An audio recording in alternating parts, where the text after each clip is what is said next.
Good evening, folks. Welcome back to another Monday night live stream. Hope everybody's well. Hope you had a fantastic weekend. Hope you've maybe been enjoying a little bit of football over the weekend. Apologies if you're Scottish and you saw the result today. Not going as planned just yet. And as a proud Englishman, I'm hoping it doesn't go to plan for you on Friday either. For everybody else, how are you doing? What are you up to? What's your plans this evening? What hobby have you been up to? Tonight, we're going to be talking about something that the kind of like this light bulb moment thing. I'll explain a bit more about that and about the title, about why I love the games I love. The two things are connected, but we'll talk about what tonight's topic is. But it's basically around. I think after all these years of gaming now, I think I had this light bulb moment of. So I think I now know, like by looking at a game, if it's going to be something I'm going to enjoy or not. I think I understand what I like about certain games.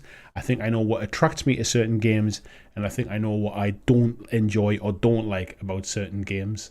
And I think that will basically be a bit of a shortcut in the future of it, as in, I know I'm not going to like that because of X, Y, and Z, or that looks right up my street because of A, B, C kind of thing.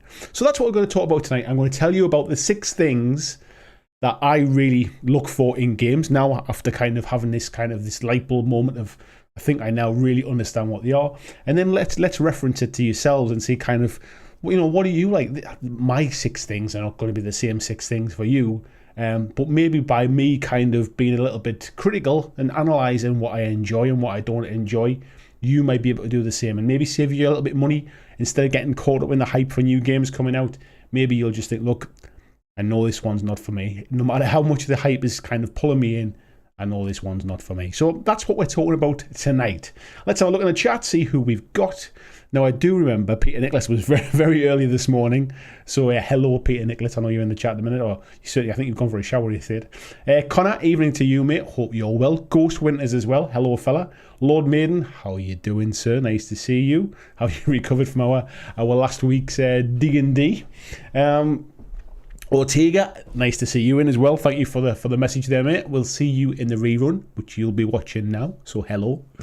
Nigel Jones, good evening to you as well. Mark Berracloth, just finishing off a game of Moonstone there. Nice to see you using those kind of downloadable rules there, mate. Marcus, nice to see you. Looks like you've been having a bit of a hot weather. We've still got a bit of hot weather here, but the wind's been getting up a little bit, which is kind of taking the heat out of it. So it's that kind of weather where you'll fry if you're out there too long, but the wind's taking the heat out, so you don't really realise. Christian, good evening to you, mate. Hope you're well. Dave McKay, nice to see you as well, fella. Peter saying he's gone for a shower. He needs a shower badly. I won't ask why you need a shower badly, mate. Rocky Mountain Air, good afternoon to you, my friend. Coxie, welcome back. He's saying after about 3 months of no hobby, he's getting back on the hobby horse. Nice to see you, mate, and I hope you're feeling a bit better as well. Scott Longworth, good evening. Blackjack Roonies, he says. Nice to see you. Paul McElroy, nice to see you as well, fella. How are you doing? Ed Hanley, good evening as well. Michael Cowanin, we've got all the regulars in tonight. Nice to see all the regulars here. Relax in as well, saying, is that light bulb moment about sitting in a hospital with a light bulb in your mouth because you've lost a belt? No, it wasn't that, mate. It wasn't that at all. I'll explain in more detail later on, but why I had this kind of light bulb moment. I'll go into it a bit deeper. There's no point me saying it twice, so I will go into it a bit more. Stu, here's the Monk Turner. Hello, fella. How are you? Tolmord, good afternoon to you. Or good evening to you, I should say. Iron's in as well. Howdy to you. Scott Latham says, evening all, just assembling the Orcs and Basilean ships from the starter set. Nice choice, sir. Nice choice. Dead Hands is in as well, saying good evening. Frederick, he said he's painting his Mordor Troll Chieftain. A little bit of Lord of the Rings. Nice to see there as well. Where are we up to here? Marcus is saying, my hobby for the last week has been not dying from the heat. It sounds like you've achieved it, mate, by the fact that you're here to say that. Tony Howell, good evening to you, mate. How are you doing? Hello, Wolfgang as well. Spunky Taz says, why are you buggers? Good evening, peeps. Kodos, good evening to you as well. Hello, Glenn Griffin. Rocky Mountain Air saying the Marcus is 102 on the porch right now. I wish I had a porch. It sounds pretty cool having a porch. But yeah, it's not been, I think we've had like some hot weather. But yeah, it's been quite windy, which is kind of spoils it a bit. I sat out with my kind of like fire pit on outside in the garden on Saturday night. My wife was out with her sisters. It was her sister's birthday, so they'd gone for a few drinks on Saturday evening. I was home alone. I ordered a takeaway. It was a bit too windy to barbecue as well. It was blowing a bit, but I did sit out and put the kind of windbreak up and put the fire pit on. But yeah, it wasn't half kind of blowing the fire around a little bit. I didn't sit out for too long, but it was still quite warm. It was nice. Where else are we up to here? Busey, good evening to you. Tom Martin, he likes games that also have some co-op. Interesting. Lord Maiden saying, yes, I did, and I can't wait for the next one. Bring on the Richie Centaur. Hello. To anybody else apart from our D&D group, that makes absolutely no sense. VJ, good morning, mate. How are you doing? I saw your pictures on Instagram, mate. Looks like you've been getting some more work in there, a bit more VJing sets going. Nice to see you working again, mate. Michael said he's watching the footy on his phone. Are you on the tablet and work on the computer so I can have Thursday off? Multitasking at its finest, mate.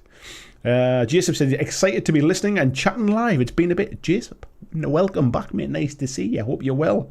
Mr. Hendo P, good evening all. Hello, Mr. Hendo P. Not a name I recognise, so welcome to the chat. I'm not sure if we chatted before. If we have, I apologise. I've got a memory like a sieve. And if we haven't, welcome. Let me know who you are, whereabouts you are, what kind of games you're into. Ice Moon, good evening to you as well. Robert Fannelson, nice to see you. Bobby Clark, just finished painting the last model from the Admech army. I have been seeing you painting that for a while, mate, but by God, it looks good. VJ's taking it easy after a long weekend of gigs. I thought the pictures you shared me didn't seem to all be the same one. Where are we up to here? Rob's saying you got an hour and a half and then Capcom at E3. Oh, well, if it's like that, then. Ice Moon says, looking forward to hearing your opinion on Marvel Crisis Protocol. I will mention that, mate. I will talk about that tonight. Michael said, I'm a regular now. If you've been here more than twice, mate, you become a bit of a regular. Vijay says he rewarded himself by ordering Armada and pre-ordering King of Tokyo complete box. Nice choices. ZB says, hey boss. Hello, ZB. Matt Wilkinson saying he's finally made one again. He's building some Seraphon.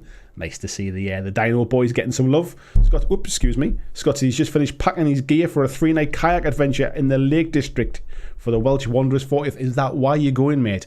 I did see the pictures that he'd been putting on. He's been packing his gear like a week in advance and unpacking it and repacking it and double checking it. I'm very jealous, mate. It looks like you're going to have an awesome time. Enjoy it and have a bottle of that homemade mead for me as well while you're there. Got Kirsten in. Good evening, Kirsten. How the devil are you? Frantic, hello to you as well. Stu saying greetings all. He's been looking forward to this. Ooh, are you really? VJ says 4 7-hour shows over 3 days. That's good going, that, mate. But I'm sure you'd much rather have that than what you've had recently, mate, with not a lot to do. Tasty Brain Drain, good evening as well. James Brazen as well. Hello to you. John says, I thought there wasn't going to be any Marvel Crisis Protocol content. There's not really, mate. I'm not really going to cover it. I just... playing it at the weekend kind of triggered this kind of light bulb moment. So I will discuss it because people are interested to know what I thought of the game. And so I will discuss it. But generally it's my little hobby on the side. That's the bit I do when I finish working for the day. That's what I do for my hobby. And I'll explain that kind of later on. Kirsten said, I heard the word Armada and I'm summoned like a genie. Somebody rubs the Armada lamp and here you appear. Mr. Hendo P says, thank you. T-side based, normally stay silent. He's an Infinity player and 3D printing fan. Well, welcome, mate. Don't stay so silent next time. Come and join in the chat. Make yourself at home. And thank you very much for joining us. Kath, hello from the Smith household. Hello, Smiths. How you doing? Mark said, I like simple rules and character upgrades with replayability. Replayability. I'm wondering how I would describe replayability. Let me think on that one. Derek Hodge, good evening to you, mate. He's building these Romans. Glenn said he's a big Marvel fan, so on paper it would seem Marvel Miniatures game would be right up my street, but never tried it. I'm in exactly the same boat as you, mate. Big kind of comic book fan. I've always been more of a DC kind of fan when it comes to the actual comics. Batman's by far away my favourite kind of comic book hero, if you like. But the Marvel Universe, the movies and that kind of stuff, the TV shows, I have generally pretty much loved them all. And so really it would have made sense that I would have tried it when it first came out, and I didn't for a number of reasons. And Saturday was the first time I played it. Scott says plenty of mead over the 3 nights, right? That definitely have one for me then, mate. Henrik, I'm not even going to try and pronounce that. Is it good Vond Idreen? I can't even pronounce that, mate. It just looks like I appreciate it's Dutch, but it looks like you've just fell on the keyboard. Vijay says co-op games are great solutions to my gaming mate's competitive nature when I just can't handle being smashed anymore. Yeah. Kirsten having a chat there with Mark. Vijay says can't wait to join the Armada crew. Let's have a little look in. Hendrik said it means good evening. Or well, there you go, mate. I couldn't pronounce it, but good evening. And we've got a nice little crew in there. I've got my bottle of water here just to keep the somebody walking about upstairs. I thought they were coming through the ceiling there. So yes, we are going to we're going to chat about that tonight, and I'll get on and we'll get started on that in a couple of minutes. Tasty Brain Drain saying, yeah, have some mead for me too, please, Scott. Yes. Make sure you bring enough for everyone next time. And Kirsten having a chat. James, 23 likes, 64 people, 24 likes. I'm sure we can squeeze that up. I bet we can even get it to 50. Please, if you're enjoying the content, please do drop a like. It really does help, and it gives me a nice warm fuzzy feeling as well. Today, what did I do today? So this morning, early doors, I dropped a little one at nursery. I went for my second COVID jab this morning. I went to one of those big Nightingale centres, one of the hospitals that kind of was built from nothing kind of thing. I have never met so many friendly staff in one place. Everybody that was there was super, super friendly. There was a lot of people there, to be fair, but it seemed like every time I turned a corner, there was somebody else waiting to say, good morning, this way, please come through here. Super nice, kind of got straight in, no queues, got my jab, sat for my 15 minutes while I waited to make sure everything was okay before I drove the car again and kind of on my way home. So it was nice and smooth this morning. Feeling pretty good now, no kind of early side effects or anything like that. So that's keeping good. That's keeping cool. That's not too bad at all. Yeah, Vijay's saying, glad to be working again. Definitely not complaining about the work. Yeah, Mark's saying, replayability for me is playing the same scenario over and over. Each time it's still fun. See, replayability for me is playing the game but not feeling that it's the same scenario. So having multiple different kind of scenarios to play, but the same game. Codus is saying Crisis Protocol game, but with DC would be nice. There is the Batman miniatures game, and I must admit, I've never played it. If I'm honest, I did try a long time ago, but it was way back when the rules were like a really bad kind of sort of translated version from the original Spanish. I think they are Spanish, and the game wasn't very good at that point. And Night Models miniatures have got a little bit of quality issues, shall we say. They always look like nice sculpts, but I hear a lot of issues. People not getting sort of damaged models replaced, missing parts, waiting months and months for replacements. So that's kind of put me off the Batman game, if I'm honest. I don't know what happened there. Scott says he'll bring something to the Black Chat weekend. That's a deal, that one, mate. Mark says I think it might have been the only one who knew what Hendrik said. Yeah, I can't even pronounce, like, there's some languages I can't even guess at what they're supposed to sound like. Busey saying keeping cool there, or is the heat wave affecting the studio? It's pretty good here, mate, because the walls are insulated, so for all it keeps it nice and warm in the winter, it keeps the kind of heat out in the summer as well. There's no windows in here, so it's not like it's kind of any daylight coming in and kind of warming the place up. So actually coming in here is quite nice. It warms up as the night goes on. Obviously I've got like 1, 2, 3, 4, 5, 6, 7 kind of lights on, which obviously generates a bit of heat. There's a PC down here kind of whirring away. There's a laptop on the table. It kicks a bit of heat out and stuff for the electronics and things. But generally, like working in here during the day, it's quite cool actually. It's a nice little break from being out in the sunshine. Going down, Tasty Brain Drain. Yeah, awesome. Here you got your second jab. Yeah, I managed to bring the date forward 4 weeks actually. So it was only 8 weeks since I got my first one. So yeah, I'm all vaxxed up now. I think as I put in the Facebook group today, I've had my super soldier serum now, so I'm proper full on there, full on Steve Rogers. BGC and Marvel United is a Marvel game for me. Watching Lunchbox Rainbow Bat Reps did nothing for me. I'll come on to that later on, mate, but remind me about that, about bat reps. Ice Moon says, hopefully finally getting his Minipedia Kickstarter rewards on Friday will motivate me to finally tidy up my hobby space. Tidying your hobby space, mate, is very cathartic. That is the right word, isn't it? Cathartic. Cathartic? Cathartic. It makes you feel good. Marcus is saying, I know Swedish. It's just seen Mel Brooks, the producers. Glenn says, Marvel Champions, a card game is my go-to. I'm not a huge fan of card games, if I'm perfectly honest, mate. That's probably one of the reasons why I've never gone down that route. Said BCS, do you ever get the urge to paint miniatures in a very good way? Bright colours, not realistic. That sort of way.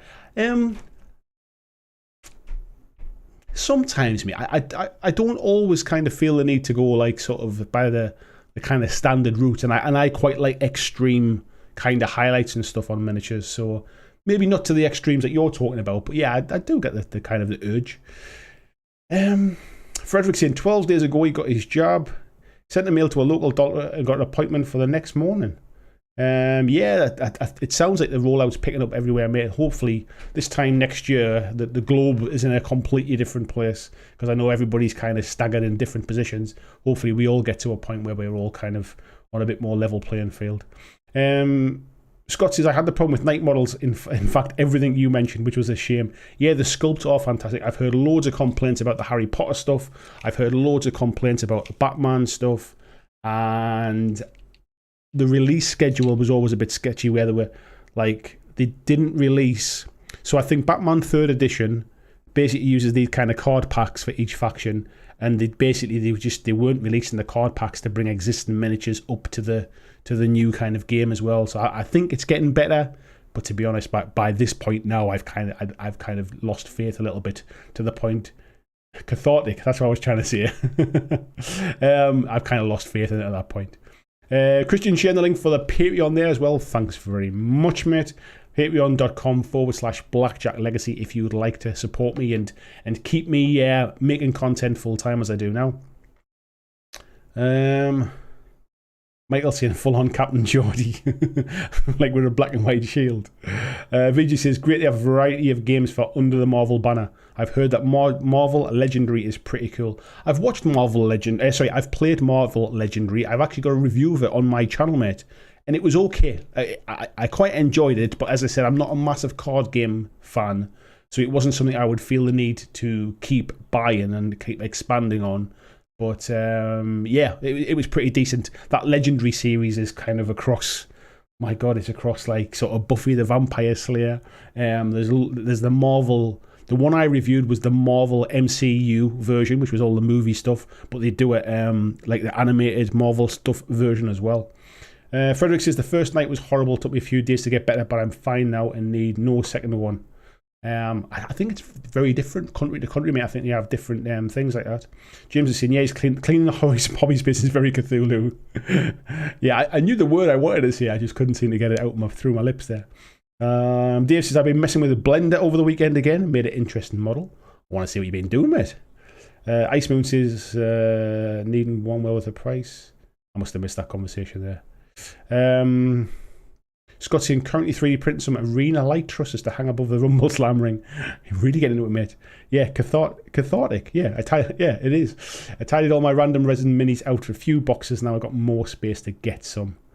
Vigi said, all the Dominion unboxing videos, and then all the YouTubers complain about getting the box so late they can't do more with it. Do you know what it is?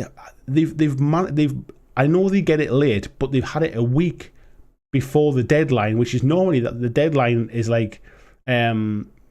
So hang on, let me phrase this a different way. Normally they can't release their videos until the morning that the game goes live to pre-order. They've allowed them to release their videos earlier this time, but now they're saying they haven't had as much time to do anything with it. But they've got all week. You don't have to be first. You just need to be the best. But yeah, it doesn't interest me, I'll be perfectly honest. VGC's got the Big Trouble Little China game. Oh yeah, that's done with Legendary as well. Dice Tail says, try painting 10 mil for the first time. Reminds me of Homer's makeup gun. Yeah, I think that's how I'd be as well, mate. And Barry Clyburn as well. Hello to you, and hello Palmsy too. Right, let's crack on. 40 likes, 75 viewers, you lot. I'm sure you can push that to 50. But yeah, let's let me get my notes up, and we'll crack on and start. We'll start with the main topic for this evening. We've got a few things I want to chat about, but we've obviously got the main topic tonight as well. So tonight's topic, and as you could see from the thumbnail there about my light bulb moment, tonight's topic, I'm going to be talking about 6 things that I should look for in a game when I'm choosing a new game, and kind of what I've learned from playing many different games over time. And how this has come about is the fact that at the weekend, I played a new miniatures game. It was the first time I played it, and I played 2 games of it with a group of local lads at a local store. And I played Marvel Crisis Protocol. It's a game I'd looked at a few times. I kind of had my misgivings about it, wasn't that interested in the game.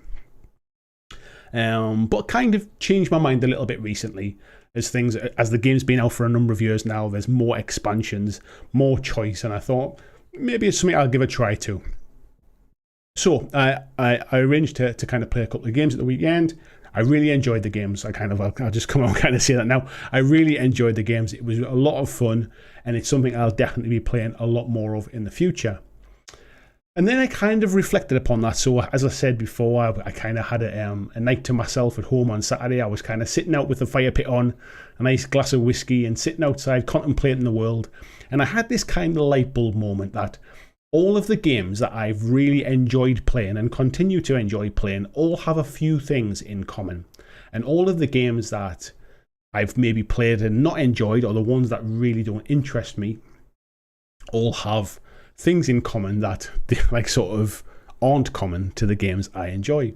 So these are the 6 things. I'm sure there's more, but these are the 6 main ones. These are the 6 things that they all have in common.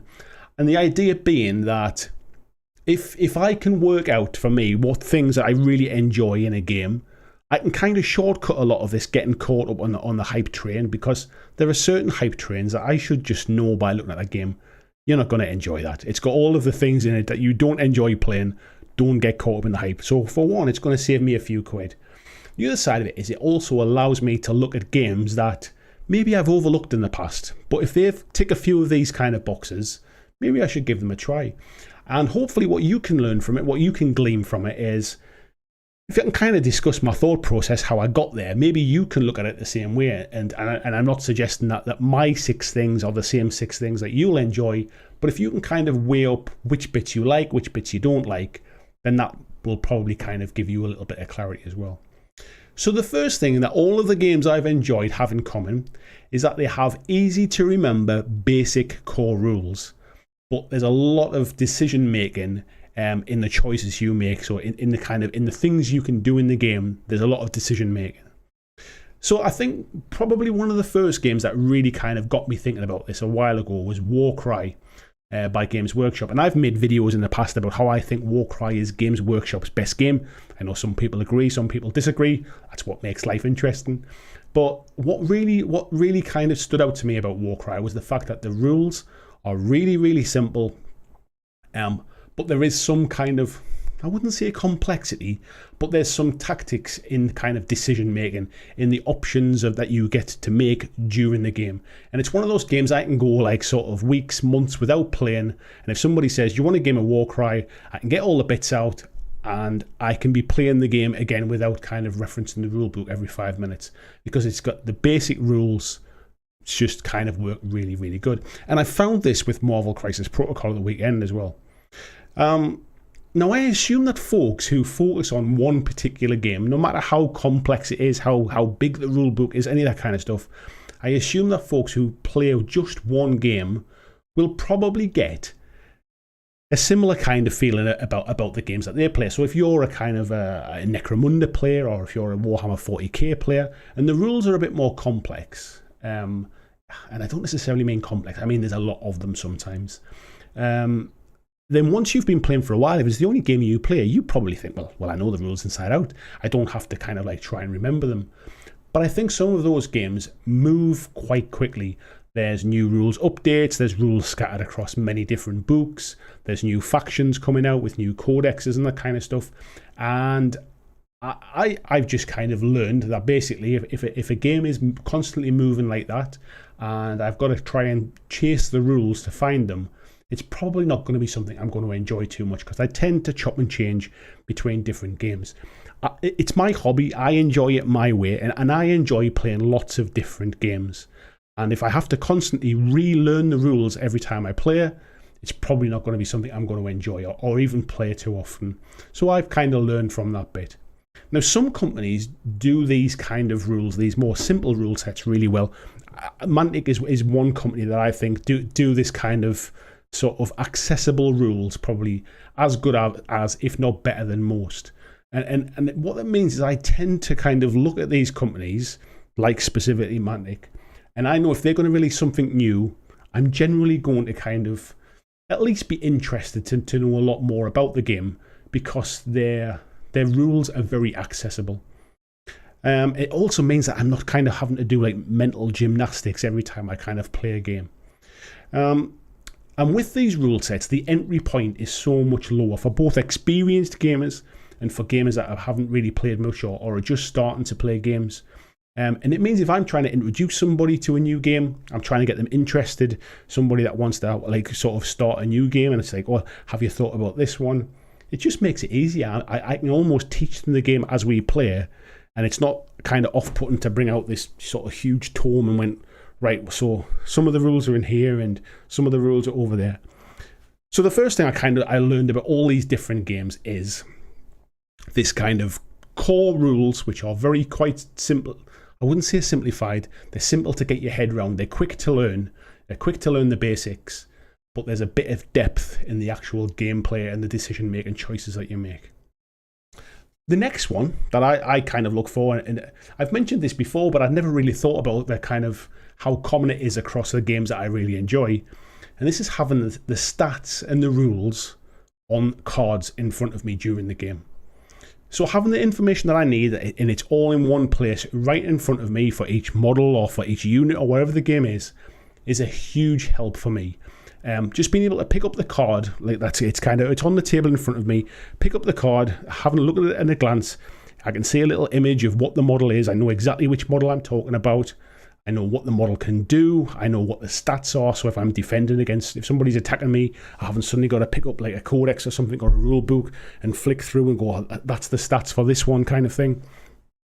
It means if I'm not referring to rule books, I'm not referring to kind of printed of pages of text. I know people always say like, oh, like use Battlescribe and stuff. I'm not a huge fan of that kind of wall of text, if you like. It just kind of takes me out the moment a little bit. It slows me down when I'm playing, and if I'm honest, the kind of the rules don't really kind of like sink in either, because the cards help me absorb the information. I think I remember more about what the model stats are, what the model can do, just by having the card in front of me. It's almost it's a personal thing, but I'm quite a visual learner. I learn a lot from watching things and from from looking at it as opposed to reading.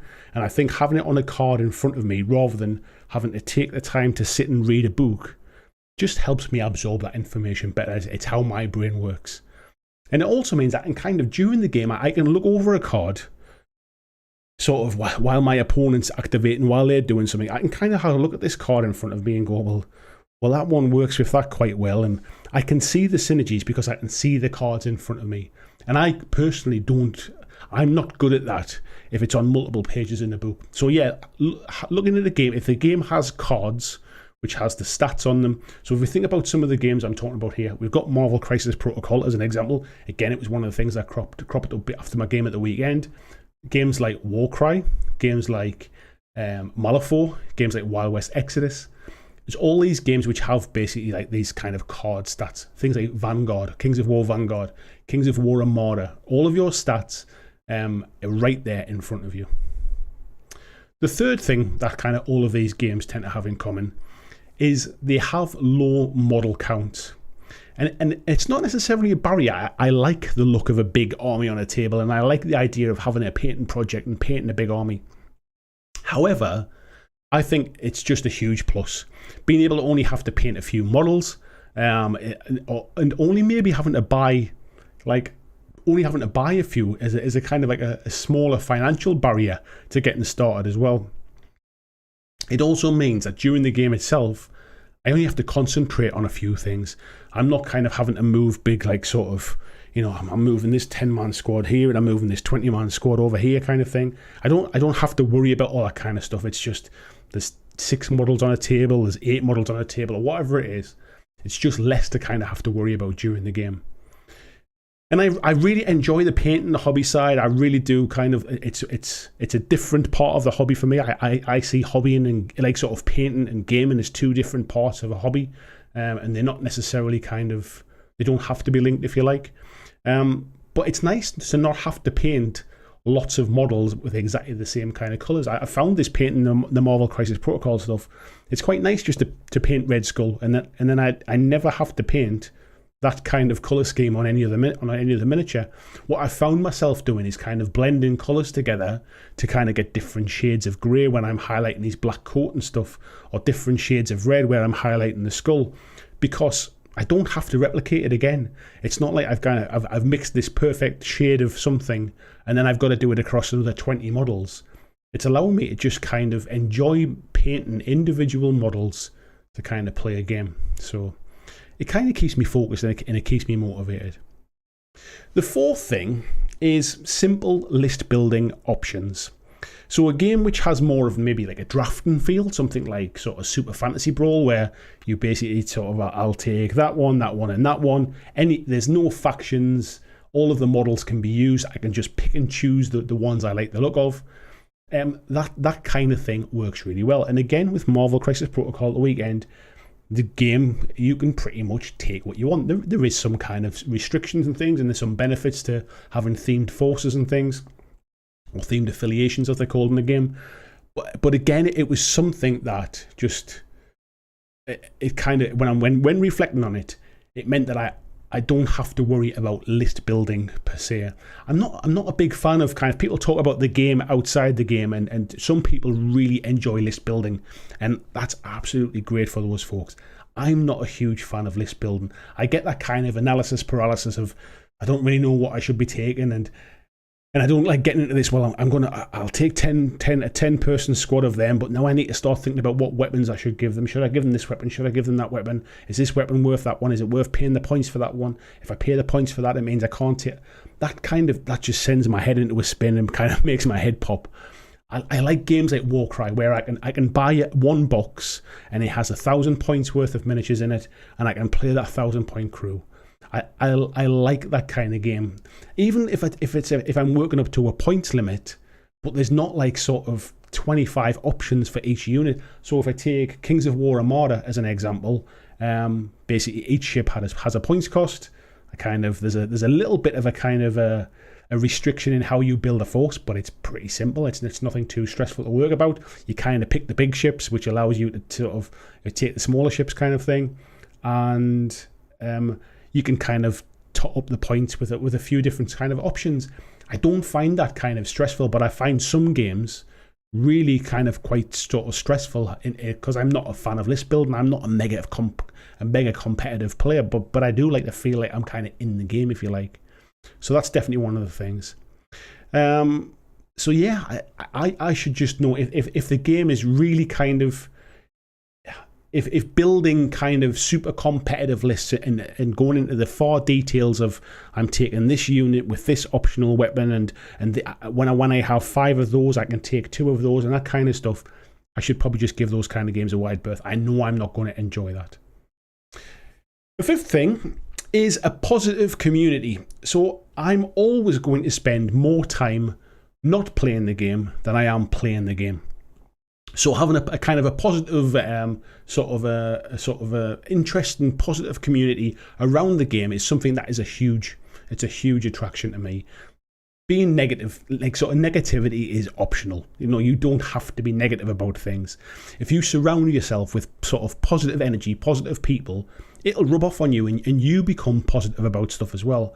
And I found that some games some games might be very good, but if there's a bit of a negative kind of energy around a community, it can really sort of drag the fun out of a game for you. It can make you feel sort of really down about it. Even though the game's very good, even though you might be enjoying painting the miniatures, if you're in a community that's quite kind of down about stuff, sort of always talking about this is a problem, that's a problem, as opposed to this one's really good. Like, it's being critical is very different than being negative. And I don't want, like, you should always be able to be critical of companies and critical of games.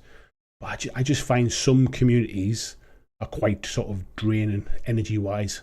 So yeah, having a bit of a positive community around a game, again, is also it's a big draw. And the last one, the sixth thing, I think, is a strong theme that I'm engaged in. Sort of, the game has a strong theme that really engages me. And it doesn't have to be the deepest lore. It doesn't have to be something that's kind of wrote over multiple novels. It doesn't even have to be something that's wrote over multiple books. But just kind of some kind of reason about why is this battle taking place? Why is this game important? Why are these people fighting these people, kind of thing. It just kind of grounds the game in a world for me, if you like. I'm not a huge fan, as I've mentioned before, I'm not a huge fan of creating my own backgrounds or kind of like making up my own rules or anything like that. So having a game take place in a setting that I'm interested in kind of gives me inspiration to kind of paint and put together better crews and build some nice looking tables as well. And again, with Marvel Crisis Protocol at the weekend, the Marvel universe is kind of like it's there. It's kind of it's even if you're not into the comic books, the MCU kind of film universe is there. I watched the Falcon and Winter Soldier last week and kind of binge watched that, and it kind of almost re-energized me again for all of the Marvel stuff. I watched Loki, the first episode. I've gone back and finished watching WandaVision. I find that like it's just nice to kind of to have one in the background while I'm sitting painting. It's part of that kind of, while I'm not playing the game, I'm still engaged in the kind of the atmosphere of the game. Games like Malifaux do this for me. I love the Malifaux background. I love the Infinity background. I love Wild West Exodus background. Even Kings of War, I love the background to that as well. I think there's been some sort of really big sort of steps have been taken in the Mantic kind of Panathor universe since 3rd edition released last year or the year before, I think it was. So yeah, having that kind of background lore is a big thing as well. So if I can kind of give you some games that are examples of this. So these are some of the games that I play and I really enjoy, and they probably take at least 5 or not, if not 6 of the boxes I've just discussed. And this is not exhaustive. I've probably missed some games out here as well. But these kind of games are things like Warcry, Super Fantasy Brawl, God Tier. I'll tell you who they're all by as well in case the games you're not familiar with. So Warcry by Games Workshop, Super Fantasy Brawl by Mythic Games, God Tier by Steamforged Games. We've got Kings of War Armada, Kings of War Vanguard. We've got The Walking Dead All Out War, all by Mantic Games. We've got Malifaux by Weird Games. We've got Wild West Exodus by Warcradle Studios. Moonstone that we talked about last week. I obviously didn't really know anything about Moonstone until I started kind of looking into it as well, and I've actually played like a demo game, if you like, just to get my head around the rules and stuff. And it was another one of those games where ticked a lot of those boxes. Mythos by Warcradle, Marvel Crisis Protocol by Atomic Mass Games, which has been talking about, Blitzball by Games Workshop. It's funny because I really like Blitzball. I'm not a fan of Blood Bowl, and I think a lot of that is due to the kind of like the simplified and the more fun kind of card mechanic of it, and also Dreadball by Mantic as well. Now, I'd also say there's some kind of like notable exceptions as well, which I feel like, I really like the games, but I feel they kind of fall outside some of these parameters, and I'll explain why I still think I include them, even though they might fall outside some of the parameters I've just said. One of them is Kings of War by Mantic, and I mentioned that I am a fan of the Kings of War universe and the lore and stuff. And now it is not a low model count game. You use a lot of models. It's a mass battle game. We're talking about 6x4 table, lots and lots of troops. However, in playing the game, it feels like a low model count game because everything is on like a sort of scenic base, if you like. They're on a multi-base. You are basically moving 6, 7, 8 big blocks around the table. So when you actually play the game, it plays a lot like a skirmish game, if you like. It might take you longer to paint, it might take you longer to kind of prepare an army, but the actual game in practice has much more simplified, kind of like it's got easier rules to understand, and the tactics are in the options that you take and things. Excuse me. It's got It hasn't got card stats, if you like. However, the way the stats are designed for each army, it's very easy to just sort of like photocopy or print out for a PDF of the actual page of those rules. You cut them out and you can make them into cards themselves, and it has all of the stats and all of the rules that are kind of associated with that unit with it, and that's what I've done in the past. And so I think it can very easily fit into the parameters that I've just said.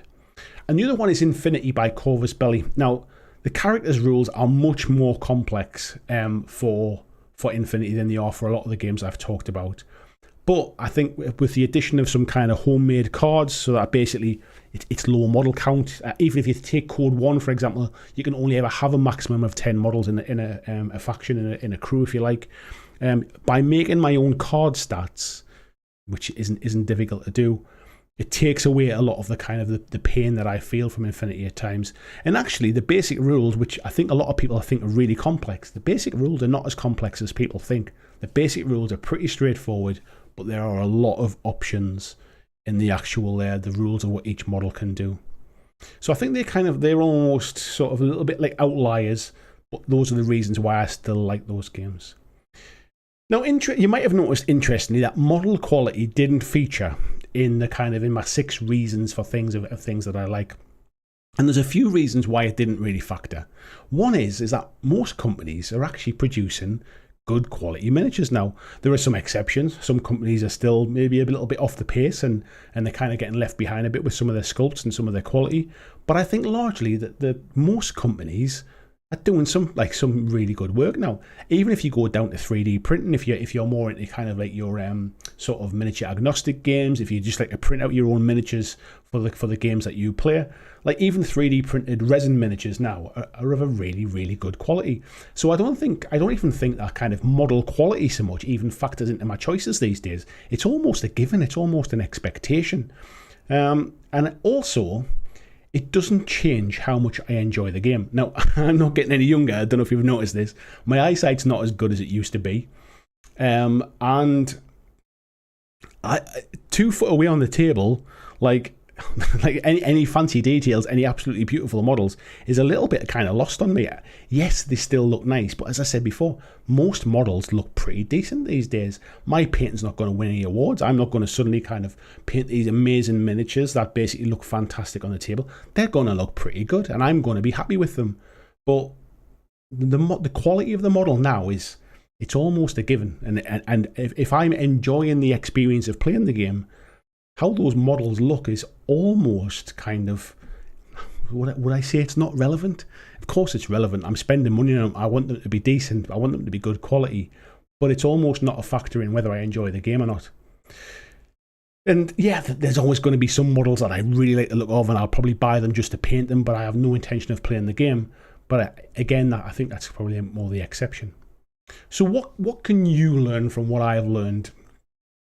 I would suggest a couple of things. One, have a look at the games that you've played that you didn't enjoy, and maybe try and kind of think about, like, sort of retrospectively, what was it that you didn't enjoy about it?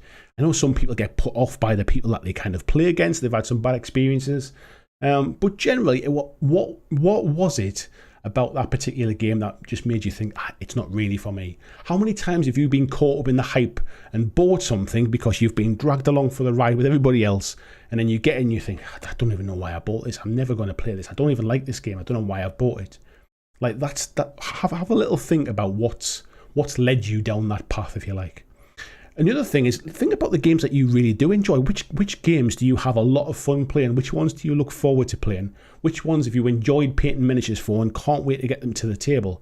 And think about some of the kind of the common traits or the aspects of those games. Is there something that links those games? Is it the fact that they're a skirmish game and they play on a 3x3 mat so you can get it on your kitchen table? Is it the fact that they've all got like sort of lots of models in them because you love painting up big armies?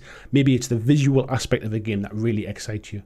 Try and think about a few things that basically links together the games that you enjoy playing. And by kind of putting these things together, as in like kind of, these are the things I don't enjoy, these are the things that I really enjoy, it might just kind of shape you. So next time there's a big kind of hype train comes along and everybody's getting excited for a new release, you can kind of objectively look at that and think, does it kind of fit the list of things that I really enjoy? Because if it doesn't, by all means still buy it. It's your money, spend it on what you want. But maybe just give it a second thought. Do I really want it? Am I just buying it to paint the models? Nothing wrong with that. Enjoy your hobby, do it your way. But am I buying this because I think I'm going to play this game? Because chances are you're probably not. Anyway, let me know what you think. Let me know the joy. I'll say that again. Let me know the games that you enjoy. Let me know the aspects of games that you don't enjoy. And I'd love to have a little chat about it. So, folks, let me get back to here and take a breath, because I feel like I didn't stop for breath there. Excuse me. Let me take a little look into this. Oh, excuse me. I'm going to scroll back a bit now and kind of have a look in, because there's quite a lot of this chat going on. I think I know where we are here. So, where are we up to? Marcus is saying, for games I have 4 criteria. 1, good rule set or easy to play. 2, a faction I like to play. 3, a good story or built world. And 4, good looking models. Yeah, it was interesting when I was kind of putting together my list after what I've been thinking about the weekend, and I realised models didn't factor into it, and it was quite kind of eye-opening to really sit back and say, actually, why have I not considered what I think of the models? Like I used to kind of think, actually, I'll choose a game based upon how nice the models are and how much I'll enjoy painting them. But I think over time that's changed, and maybe it's because I'm really fortunate to be in this position that I get the chance to try games that I maybe wouldn't spend my own money on, and I mean that in the nicest possible way. I don't have a lot of money. I can't afford to buy every game that comes out. So there are some games I would just naturally miss because I just haven't got the money to kind of to buy them or to play them. And I'm fortunate I get sent stuff that actually gives me the opportunity to play something I probably wouldn't have invested my own money in. And that doesn't mean that I'm going to enjoy every one, but it certainly opened my eyes up to some games. I think a prime example will be something like God Tier. I just kind of thought it was, you know, I didn't think it was a game that I was going to enjoy. People had said that they'd enjoyed it, but I was just thinking, it's just one more game where I think if you know, I could buy a starter set, but it's probably not going to see the light of day. I don't really think it's something I'm going to enjoy. And I was really, really pleasantly surprised. And it was probably, as I said in the review at the time, it was potentially my game of 2020. And the only downside being that I didn't get to play more games of it that year because of COVID restrictions and stuff. So yeah, but I must admit, it's like, I think I'm definitely seeing painting and kind of the hobby side as one part of almost, would I even separate them into 2 hobbies? It's like I enjoy painting, like I enjoy that kind of side of it and the collecting side of it, but then I enjoy playing games, and I'm almost starting to see them not as kind of a means to an end, but almost as 2 different kind of hobbies that I enjoy doing, and not necessarily for the same reasons, if you like. Ed Hanley says, I thought you'd like Marvel Crisis Protocol. I'll tell you why when I'm a bit later on. I think about why. Tizzy Brindrin says, whiskey. Yes, whiskey's caused quite a few light bulb moments. I think it was just kind of, I was in that kind of reflective moment. I'd had a really nice day. I'd got up. I'd kind of exercised in the morning. I was kind of feeling good. The sun was out. I'd been to play I'd actually got out to play games with people face to face again, and really enjoyed the games. I drove back. My wife was getting ready to go out. I spent a bit of time with my little boy. We sat and kind of chilled and watched some cartoons on TV before bed. He went to bed like an angel.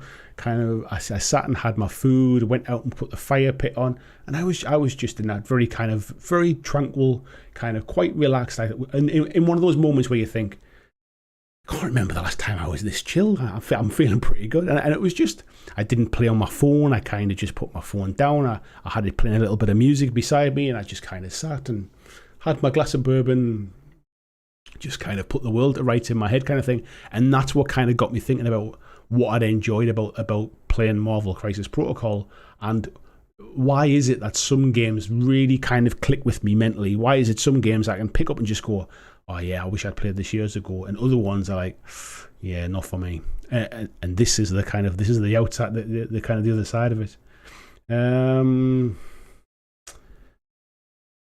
Ian says, Antares is criminally underplayed, great fun. I think the problem with Antares is that, one, Warlord do not push it at all. They do nothing with it as a kind of like to market the game. And I think the other one is that there's a lot of competition for sci-fi games in that range. Jimmy Newton, good evening to you, sir. Stu saying, Hype Train is any new release from GW. That train has left for me. It's interesting you say that, mate, because I've intentionally not talked about AOS 3 and Dominion and stuff.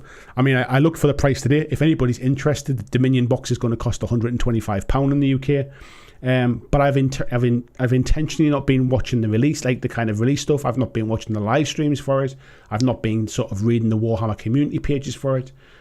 It's not something I'm interested in. I'm not going to kind of like shit all over it for other people. If other people are interested, great. I just want people to enjoy their hobbies their way. But I know that this is a game that there's no point me buying that box set and getting caught up in the hype, because I just, it's not something I'm interested in for a number of reasons. I have played AOS in the past, so it's not like I haven't tried it. It's just not a game that I'm particularly interested in. And it's funny how sort of not getting caught up in that hype. I mean, I didn't even know it was kind of pre-orders this weekend. I hadn't even noticed that kind of people had been getting the boxes to unbox until I saw somebody today was saying it's a shame I didn't get sent one, kind of thing. And then I thought, oh, people must have been getting them sent. Did it go up for pre-order at the weekend? I wasn't really looking for it. But it's amazing how you can take yourself out of that hype train very, very easily. Pomsy saying he's good, he's still having dodgy days, but all of them better for seeing you, Peter. Nice one. Kirsten saying, I like this episode so far. Do you know what it is, Kirsten? I find it really hard sometimes to come up with topics for live streams. Because I kind of second guess myself a lot. I mean, I get that imposter syndrome that, oh, no, I'm not very good at this and all that kind of stuff. And like, you know, why the hell does anybody come and watch my stuff? I get that imposter syndrome a lot. And I come up with topics and I think, nobody's gonna want to listen to that. But with this one, I just thought, you know what it is? It's something I want to talk about. I'm just going to do it anyway. So I'm glad you enjoyed it as well. VG says, yeah, I think if you play a lot of different games, you appreciate smaller, tighter rule sets. Back when I was just playing 2 or 3 games, I didn't mind bulky rule sets. It's funny because even when I was playing just like 1 game or 2 games, I didn't really enjoy the bulky rule sets then either. It was funny, actually. So I think there's more to it than me. But I can appreciate that if somebody just plays kind of one, like if somebody only plays bolt action, or somebody only plays one particular rule set like 40k or AOS or Necromunda or whatever it is, whatever their game is. I keep saying GW games because I know they're popular and I know they weren't on my list. But if somebody's playing those kind of big games, I'm sure that if they pour their kind of heart and soul into them, they'll learn a lot of the rules and they won't be referencing rule books every 5 minutes like I do if I try to attempt to play them. But for me, I think maybe they've never really kind of clicked with me. And it's something I talked about recently that I just kind of thought like, I've just realised I don't really enjoy GW games. I love their miniatures. I think they make some fantastic minis. But I think this comes back to what I said before about, I think there's 2 sides to my hobbies. It's almost like there's 2 hobbies now. I've got my kind of painting and my hobby side, the things I enjoy just painting for painting's sake. And then there's the games I enjoy playing. And if I can enjoy painting something to play the game, then it's a winner. But they're not necessarily, they don't have to be linked. Vijay said, now I have a large board card minigame collection. I prefer games that are easier to pick up. I've enjoyed playing board games again recently, especially when Christian was up at the weekend. A couple of weekends ago, it was nice to play some board games and not have to kind of sort of set up a table full of terrain and all that kind of stuff. Peter says, I'm a big fan, although I'm a bit surprised we haven't started a game of blackjack by now. VG says, agree on the cards as well, a fellow visual learner. It's funny, mate, I'm definitely kind of a visual and an audible learner. Like I have this weird kind of trait that I have a terrible memory for remembering things. Unless I say it out loud and I hear myself saying it, and then it kind of sinks in. I've got this weird thing where I'll say to my wife, oh, will you remind me to I don't know, put the bin out before I go to bed tonight because the bin men are coming in the morning or something. And she'll say, oh, I'll forget to tell you kind of thing. And I'll say, well, I know, but now I've said it, I'll remember myself. And I think there's something about that kind of being able to pick up a card and seeing instead of seeing the whole rule book and being a bit overwhelmed by it, just seeing a condensed section of rules that are just for that model, I kind of absorb it, and I tend, and I don't know if people have noticed this when I've played them, I tend to read the rules as I'm playing the game. So I'll say, oh, I'm going to do such and such, and I kind of read what the rule is. And sometimes it's about just keeping my kind of opponent sort of updated about what I'm doing. But I think a lot of it is actually by saying them rules out loud, they sink into my head because I've heard them. And I think it's why I listen to audio books. It's why I listen to podcasts as opposed to read a lot of books. I just think it's the way my brain works, and maybe it's a bit weird. Maybe it's unusual compared to the way other people learn. But now I understand that there's no point me trying to sit down and read a rule book, and just trying to absorb it. I'm far better off actually trying to push a few models around and trying to like one way I learn rules is by making a video about them. Like the Moonstone thing last week, I learned those rules. I could probably recite those rules back to you now because I had to kind of make a script for it, and I had to read it out loud. And because I read it out loud, they all kind of sink in. It's just the way my brain works.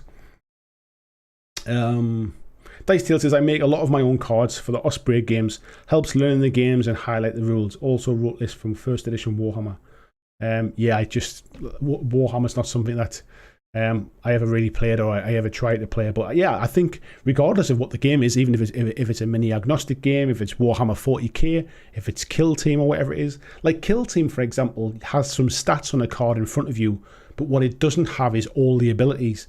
Like when I played Kings of War Vanguard, you have your stat card, which basically tells you all the things that a model can do, and it has the keywords written on the front.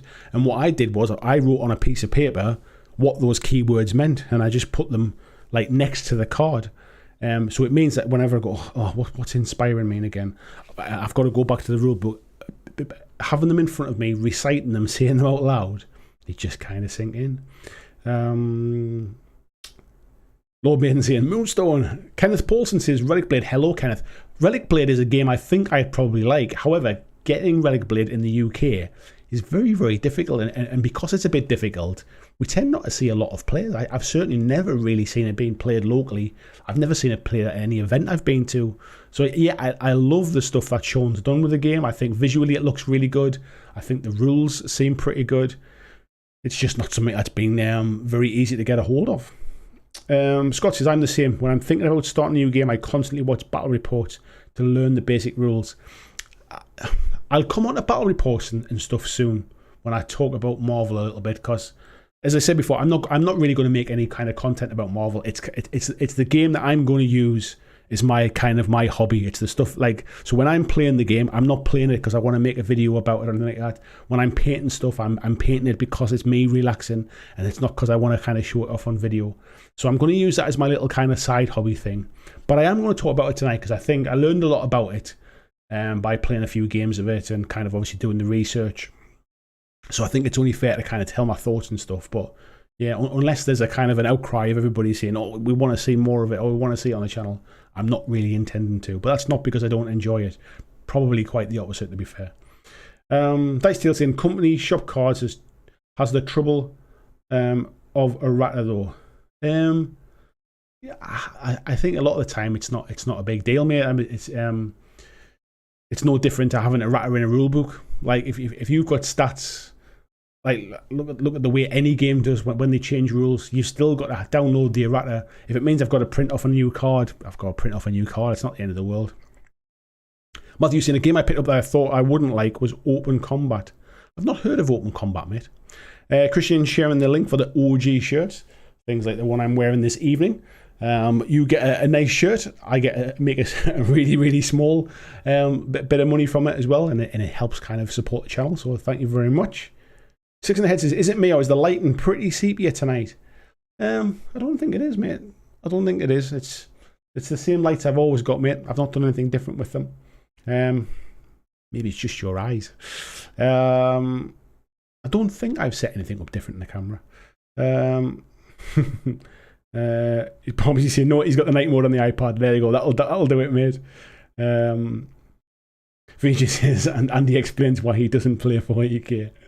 Yeah, I think it's kind of that wasn't what I was trying to get at, but 40k is definitely a game that falls into that camp, and now I know why I keep wanting to play it, and I keep wanting to play it because I like the models, and I think the world around it is rich and kind of it'd be something to get interested in.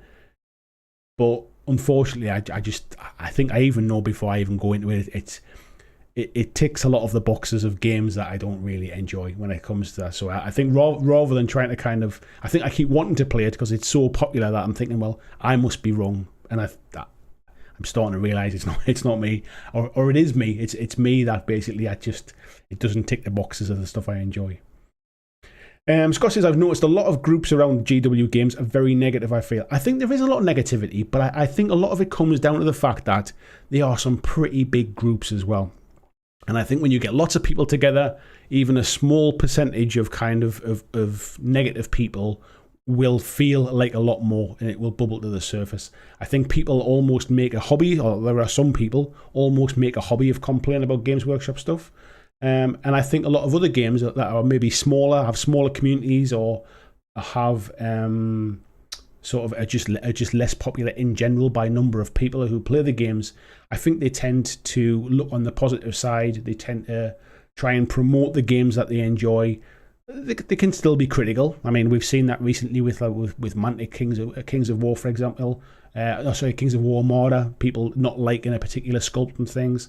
And there's nothing wrong with being critical, but I think there's a difference between, as I said before, there's a difference between being critical and giving an opinion on something, and then there's a vast difference in just being negative.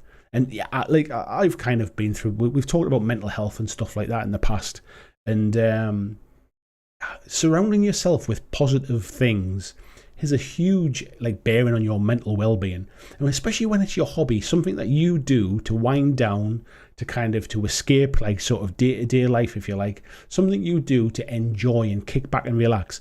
If your hobby is then full of negativity as well, it can really, really send you down a spiral. So I would, if I can give one piece of advice tonight, it's try and surround yourself with positive things, positive people. Consider if something is negative, don't get involved in it. Just scroll past it, walk away. Don't kind of lower yourself to that level. Don't get involved in it unless it's something personal to you. So if the negativity is about you, maybe you're involved in it. But generally, yeah, since I kind of try to stay away from negative stuff, I've just become more of a positive person myself. VJ saying, how good is Loki shaping up? First episode was really good. I really enjoyed it, mate. It wasn't what I was expecting at all, actually. It's definitely started better than, I think like WandaVision got better as it went on, but I was a bit like, what the hell is this from the first episode? Falcon and Winter Soldier, I loved every episode right the way through. I loved that story. And I can't wait to see more of that, really, if that's what happens. But yeah, Loki started off good. It's just a shame there was just that one episode to watch. Scott was saying, if you love background, you should definitely check out a Carnival. The place I was at the weekend, mate, was a place called the Bearded Card Trader in Stanley, I think it is, down in Durham. And only a relatively small place, loads of stock, really, really well stocked, nice place. I'll definitely be kind of visiting there more often. But he had a load of Carnival stuff in as well, and I must admit I bought some more Marvel Crisis Protocol stuff, but I must admit while I was kind of picking it up, it was above me on the shelf, and I kept glancing up and I was thinking, oh, that's that terrain set that Scott's got as well, and yeah, I do like the look of that. So yeah, who knows, mate? Who knows? You'll have to give me a demo. Pommy says, I like games that give me lots of stuff for good value because I don't really play it, I just hobby. I think that's different, mate, as well. I think you're right. I think if you know you're not going to play, then you're better off sort of spending your money on the part of the hobby that you are going to do. Like for me, for example, I really enjoy playing games. I've really missed playing games the last 12 months. And so for me, like being able to play a game with something is probably equally as important as have I got loads of stuff. Sometimes actually, if I get loads of stuff, that's sometimes a negative from the playing side, because I start to think, well, actually, it's going to take me forever to paint it. I'm probably never going to get it all done. I'm going to get sidetracked and see other stuff. So I think for me personally, what is maybe a positive for you is sometimes a negative for me. But that's why we all like different stuff, mate. It doesn't make either of us right or wrong. You're only right for what you enjoy, of course. VG saying about to Scott there, 40k by far the worst, or maybe people still holding to Warhammer Fantasy Battle are a bit more delusional. I honestly think a lot of the stuff that comes from 40k is people are passionate about 40k, and it's been around a long time. It's by far the most popular game, and I just think that it therefore generates a larger portion of people that are maybe cross the line. And maybe I'm making excuses for them. I tend not to get involved in it. Maybe I miss a lot of it these days because I don't really follow the game. But I do see it on things like when GW do the live streams, like some of the bile that comes out in those kind of chat comments and stuff. I do kind of think like, my God, when I've sat through the what they're called, when I've sat through the Mantic Open Day stuff, and I see the positivity in the comments of people there, like people are almost kind of like willing Mantic to do well. It's a very different vibe. I see the same, like similar things in like Atomic Mass Games. They do a lot of live streaming stuff, and people are generally really positive about it. People in my live streams are really positive. It shows that there are people out there in the community who are nice people and just want people to do well, and they want to see nice things for the games they enjoy. But yeah, it does draw a lot of negativity, and I do often wonder if people are that kind of like that angry or that negative about something, why do they put themselves through it? Like why do they keep going back and buying the stuff? Why do they keep coming back to the live streams to kind of complain? I think there are just some people are just inherently very negative, and I'm trying to actively avoid that stuff. Fiji says, yes, Blitzball. Speaking of which, free for a game this weekend. I'm not, mate. I'm actually going away for a few days this weekend with the family, so there'll be no game, and I'm away from Friday through to Monday. I get back on Monday, so I'm back for Monday's live stream. But yeah, I'm away for the full weekend, mate. But we'll definitely have to get a game in. Scott saying, yep, still love The Walking Dead. I still love Walking Dead as well, mate. Scott saying, I favour skirmish games rather than mass battle. I think skirmish games fit with a lot of what I was talking about for sort of ticking them boxes, like low model count and stuff and simple rules. But that's why I wanted to kind of clarify about Kings of War. Kings of War is a mass battle game, but it plays like a skirmish game in my head because I'm moving big trays around, if you like. I'm not having to take models off and put models on and count off wounds and that kind of stuff.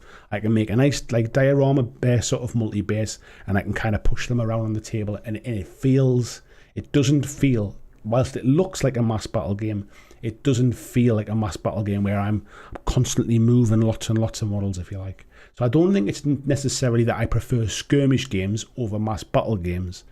It's just I tend to find, in my experience, mass battle games tend to have more complex rules, more moving parts, but maybe I've been a little bit kind of sort of coloured by the big GW games, really.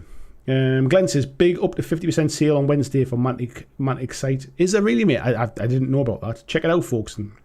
John saying, try playing Goblins. I couldn't understand 16 units to move around. An easier army is great. 2 pages with everything you need for an army. See, I struggle with that, mate. Like, people keep saying to me, oh, use easy army. You'll be able to print everything off. When I see it like on 2 pages of A4, my brain goes into overload and goes, that's too much information. It's like reading a rule book. I don't like this. If I took that in 2 pages and cut it up into 16 different units and laid them out side by side with a little picture on that says that's that unit and that's that unit, all of a sudden my brain goes, all right, okay, I can cope with that now. So we're just talking about this one unit here. It's a purely personal thing, but it's weird. Like I know this now. I never used to know this. I know this now. That's how my brain works. I need to break things down into manageable chunks. Otherwise, I get overwhelmed by stuff. It's one of the things about like my Infinity review that basically I wasn't sure about that when I kind of reviewed Infinity, and when I kind of sat back and looked at it, it was like, hang on a second, like let's be objective about this. The basic rules, the core rules for Infinity. Let's talk about Code 1. That's why I reviewed. The core rules for Infinity are actually not too difficult. There's only so many things you can kind of do from a core perspective, sort of like sort of melee combat and range combat are really quite simple to do. Obviously you take the stat of your weapon and you kind of like you're rolling dice and you're trying to hit your target number underneath and you're comparing successes against your opponent. It's relatively straightforward. The complexity comes from all of the different options. However, I don't need all them options. All I need to know is the things that I'm playing. And I can only put 10 models on the table, so I only need to know those 10 bits of information. And once I start to kind of break it down into manageable chunks, the game stopped feeling like overwhelming, actually, randomly. And I think it's just how I frame things mentally. And maybe people are completely different to the way I do stuff. But I can definitely reframe something. And I understand that I need to break it down into chunks. I like to absorb information in small sections as opposed to being presented with a big wall of text randomly. Moose says, morning, what did I miss? Why do I like games? I don't know, mate. Why do you like games? Which games do you like? Why do you like them games? That's what I'm asking you. Vijay says, I can handle average sculpts as long as they are crisp. I really dislike soft sculpts. Also depends if the focus of the game is the minis or if they're more just like tokens. It's funny, mate, because I kind of see most games as just like miniatures are just tokens these days now. I mean, a lot of stuff that we play, like True Line. I'm not a huge fan of True Line of Sight, if I'm perfectly honest. I like the way a lot of games work, where it's basically if I can draw a line from my base to your base, and it doesn't go through any sort of terrain, I can see you. And it gets away from people modelling for advantage. It gets away from, oh, well, I can see the aerial off your backpack hanging over the top of that. It's like, well, shoot my aerial, mate. It wouldn't hurt me kind of thing. Oh, but that's not how the game works. It gets away from all those conversations. So a lot of the time these days, the miniatures are just very, very attractive tokens on the board. So I think that's kind of why almost like in my pecking order, the quality of the miniature, it still needs to be good. As I mentioned before, like I'm not going to just buy kind of like lumps of wood. But I think like it's I want them to look good. I want to appreciate them visually. But like I think I've got quite a wide barrier as to what I would accept as kind of like, yeah, it's good enough to play with kind of thing. Rob says, whoops, or he did say before I jumped there. Let me go back and find it again because I'm well behind in the chat here.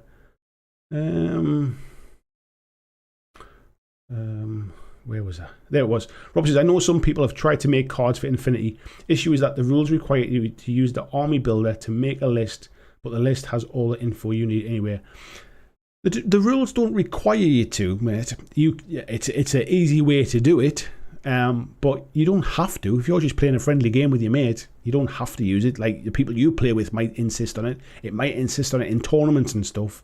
It still doesn't mean I can't make cards for my own stuff, if you like. Dice Tail saying length of game 60-90 minutes works. Longer drags too much. I think it depends on the game as well, but I wouldn't necessarily disagree with you. Chris Wilson says, for me, War Machine comes to mind. Models are good enough, but it was so heavily competitive and it attracted the kind of players I just generally don't like to be around. Your mileage may have any. Hello, Chris, by the way. I used to play War Machine years ago, and whilst I will readily admit there were some very, very competitive win at all costs players that played it, there were some really nice guys as well. And a lot of the folks that I used to play with, we were almost going for the weekend away. Like we were going for to play a few games during the day and have a steak and a beer on the night time and kind of have a night away or a weekend away. So I think it depends on who you play with really, but I think War Machine specifically was a game that targeted that kind of player. And I think even Guild Ball kind of was a similar position at one point as well, where it kind of grew out of War Machine and targeted a certain kind of player. But again, it depends on who you play with. I think it's I don't know whether you played the game much, but me being in amongst that game, playing the game, I knew there was people I didn't really want to spend any time with, and there was people that I loved spending time with. I guess that's the same for a lot of games, really. D Sonia says, just getting into Necromunda for some RPG element. Yeah, great. Yeah, I'm glad you're kind of finding the bits that scratch your itch. For me, it's a bit too deep. It's a bit too crunchy. It's one of the reasons why I love the idea of Necromunda. I like the models. I like the look of the game. I like the kind of like the background to it. The low model count aspect, but the rules are just a bit crunchy for me. I would never remember them. Rob says, I will admit Infinity would do well with a database of info for all units that is free, not an army book, but better fluff rules resource. Yeah, I wouldn't probably disagree with you there, mate. Mark says the worst for me is having to look up rules as they don't sink in or are vague. I try to get the rule set now before I buy. Stopped buying a few games using this method.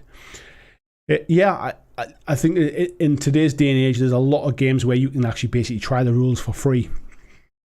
And I think it's kind of, people would do well to kind of to have a look into that now. There's new AOS 3 we've briefly been talking about. They've just released the core rules today. If anybody's thinking about getting the pre-order on Saturday, go and check out the rules. Like, if you're buying it for the minis, buy it for the minis. But if you're buying it to play it, the core rules are free to have a look at now. So go and check them out. Christian sharing the link there as well for some of the newer merch, the baseball caps and the boot bags and stuff like that as well. Zipped hoodies are really good quality. Please do check them out. Andy's saying, yeah, for me, Infinity's my fave so far. Star Wars Legion. Star Wars Legion is another game that I missed off the list there as well. Cards in front of me. Rules are there. Stats are in front of me.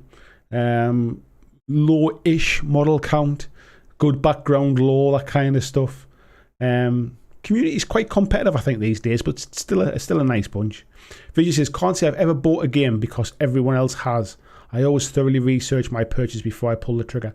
I think a lot of people do, though, mate. I think it's quite easy to get caught up in the hype, and I think a lot of people buy into games like 40k and AOS because they think, oh, well, there's a big local scene. I'll always get a game if I play this. So I think there are a lot of people who buy a game based upon a lot of people play it kind of thing. I don't think I do. I've maybe been caught up in the hype once or twice, but I know a lot of people do. Vijay and the ones being burnt on with Kickstarters, which I backed before I saw gameplay videos, and world's worst game. Yeah, I think there's a lot of folks get burned like that. These days, I think, to be honest, these days, I would never back a Kickstarter that I hadn't at least seen a playthrough of, I think, these days. Ian says 3D printers have killed mini hype for me, so I feel that it's a lot easier for me to separate hobby projects from games. My Empire Dust dudes will serve in at least 4 different games at a minimum. It's funny because I haven't really felt the need to go deep into making miniatures with my printing. I'm finding it fantastic for making terrain. I'm finding it great for making miniature for bases. I'm really enjoying it, but I'll be honest, I've not really felt the need yet to start printing out, to print minis. Maybe that's because I've got a whole flipping pile of stuff. I forgot to do that, actually. I was going to do a bit of a studio tour basically now I'm finished. But where I'm sitting here, I've got 2, 4, 6, 8, 10, 12, 14, 16, 18 of the 9-litre really useful boxes full of miniatures that are in some kind of half-painted state. If I was printing stuff out, I'd just be adding to that, to be fair. Marcus is saying, don't forget to drop a like. 67 likes, 77 people in. Can we get a 70 likes? Can we get a 75 likes? That would be a nice little surprise. Pomsy says he does caps now. Interesting. I've done caps for months, mate. Months and months and months. I've even worn the cap on a couple of streams. Highlander, the game that shall not be named. Let's have a little look here. Peter says the merch looks great. Is it a new supplier? So it's one of our local guys. So I've always used Teespring for t-shirts and stuff over the years. One of the reasons I've used Teespring is really easy for me to design something, upload the design, and they've got printers dotted around the world, and wherever you order it from, it comes from the local supplier. So it's just really easy to fulfill any orders and stuff worldwide. And then basically we had Steve, who's one of the kind of our Facebook members. He was Patreon as well, and he's quite often in the live streams, to be fair. He has a company in the UK which basically makes kind of school uniforms and stuff, embroiders the badges on, that kind of stuff. And he approached me and said, "Look, would you like to do any kind of stuff together, kind of thing?" So I thought, perfect opportunity to support one, a local business in the UK, 2, to support somebody that supports me, and also the products that he makes is really good quality, because I obviously wanted to see some samples and stuff before we started doing it. So I actually bought some stuff myself as well. I bought Oh, has our stream gone off? I'm not sure if it's still out. I think it's all right. It just paused a bit there. I'll come back. Are we back yet? I'll keep sitting here until I see we're back yet. Yeah, we're back again. Yay. For some reason, YouTube likes kicking me off at the minute. We're back again though. And randomly, when you watch it back on the stream afterwards, it takes that bit out. So yes, anyway, local guy, he's been printing some stuff. So there's some nice kind of embroidered badges and stuff. The caps have the embroidered logo on as well. The hoodies have an embroidered logo, and you also do them with a zip up as well. I know some people like the zip up hoodies as well. Stu saying, really good way of thinking about what brings you joy. Marie Kondo would be proud. Honestly, I just think, like, I went through a bit of a kind of a downward spiral a couple of years ago, and a bit of a, I wouldn't say it was like a dark place. I wasn't kind of like I wasn't at the end of my life type thing, but I did become quite sort of down and it was easy to go into this spiral of negativity and stuff. And I think you just have to surround yourself with positive stuff. If you don't surround yourself with positive stuff, you'll be surrounded by negativity, and negativity will get into your bones. It'll get into your brain. You'll start to kind of. I'm just reading Tony's comment there. There's something going to pop up on the screen in a second. Thank you very much, mate. I don't know whether it's I don't know what it is. Just every now and again, it just seems to go. It never does it any other time. It's not like there it is. Put some pennies in the meter. I don't know what it is. I think I'm going to have to hardwire. I've been streaming by Wi-Fi for like 3 years. It's never been an issue. But the last couple of weeks, it's had a bit of a blip. I don't know whether it's the Wi-Fi, whether it's the internet that's playing up, whether it's YouTube side or whatever it is. But it's fine now. We're back. Michael says, I went back towards 40k because it's what I played as a kid, though I'm mainly painting at the moment. But having read core rules, it seems much more complex than my last foray. I think a lot of people do that, mate. I think a lot of people go back to the stuff they remember. Like, I started painting 40k stuff because I saw it in a shop and I wanted to paint it. And then I tried playing the game because I'd painted so much stuff for it. I wasn't even really aware that there was lots of other games out there at that particular time. VG says, nothing better than when the kid goes to bed without a fight. Yeah, honestly, it was an absolute angel, mate. Michael says he's enjoying painting random minis as well. Yeah, there's nothing wrong with that. Palmsy says, I noticed all the whiskey's gone off the shelf. It's in front of me, mate. It's on the other side of the wall. The whiskey's still there. Hope Lives says, yeah, I saw the cost of an upcoming box of 5 minis from GW and have officially drawn the line. The minis are great, but silly price. I'm happy eBaying the occasional mini. It's funny, I've become a bit more pragmatic when it comes to pricing now. I'm almost kind of like, I don't have the money to spend that I used to do. Obviously, doing this full time, it doesn't pay as well as kind of my relatively kind of senior level job that I used to have in a big global company. So I have to be very careful about what I spend my money on. But it's less about how much the thing costs these days, and it's more about, one, do I think it's worth it to me, and will I get enjoyment from it? And if it ticks them 2 boxes, then I'll treat myself to it, if you like. But I think it's almost less about the comparison cost and more about it's like, just do I think it's worth it for me, really? Glenn says, I'd only be interested in the models in the AOS box to use in Warcry. To be honest, at £125, you could probably sell the rule book. You could probably sell a few bits that you didn't want, and it works out probably good value. But honestly, if I bought it, it would sit on the shelf like the last AOS box that I used. I bought the original AOS box, and I've still got all of the Khorne Bloodbound stuff in a Ziploc bag still on the sprues. I'm never going to use it. I built up the Stormcast stuff, and like my son was painting them. Like it's. I know I'm not going to get caught up in this hype. I bought the Indomitors box, and I've painted it all up. I've done nothing with it. I enjoyed painting it, but I've done nothing with it. Like, I'm kidding myself if I really think I'm ever going to play any of those kind of bigger scale games or more complex stuff. And that's why I've not talked about AOS. It's almost, I'm hurting myself by not talking about AOS 3. It's the buzz at the minute in the gaming kind of industry. It's the big news. I know if I talk tonight, if I'd done the topic tonight about AOS 3 Dominion, £125, is it a bargain or whatever, I know I'd have got thousands of views from that video. Whenever I talk about GW stuff, I get 200, 250 viewers. The numbers go up. It's more popular. But I've always said I'm just looking there, so I don't know what happened there. I've always said I'll only talk about the stuff that I'm interested in, and I'm staying true to that. I could get more views, but I want to talk about the stuff I'm interested in. Tom Watts says I could listen to Andy all day. Very interesting. My wife would disagree. Peter saying he bought the first EOS and assembled and painted the minis and put them away. I didn't even get that far with them, mate. Chris is saying just so long as no one disses GW's Middle Earth strategy battle game. Yeah, I'm not keen on that either, mate, to be fair. Kirsten says I certainly don't like the EOS rules. I just found I kind of fell out with EOS when it went to like EOS 2.0.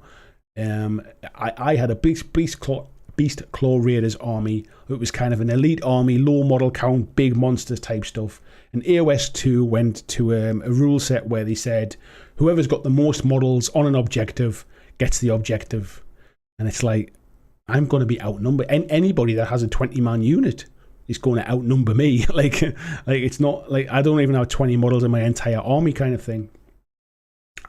So I had a choice that I either had to buy and build and paint big units of models that I didn't really like and I didn't really want, or I had to pick a different army and build big units of models that I didn't necessarily want. So at that point, I just decided, that's not for me. I'll go and play other stuff. And I've never really been tempted to go back to it, if I'm honest. And I know that's changed now, and I know this version's going to have more monsters and that type of stuff in it. But yeah, I feel like I played it, I enjoyed it for a while. It's kind of changed from the game that I enjoyed back then, and it's not really for me anymore. Marta says, to me, painting is just part of the game, but games like X-Wing, I was fine with not painting at first, but after going to my first home, I repainted my ships just to tell them apart. Yeah, I think it's it used to be for me, painting was a means to an end for me. Painting started off as a way to relax, then it started off as a means to an end of getting them painted so I could play the game. Now I kind of, I almost see them as two separate streams, as I mentioned.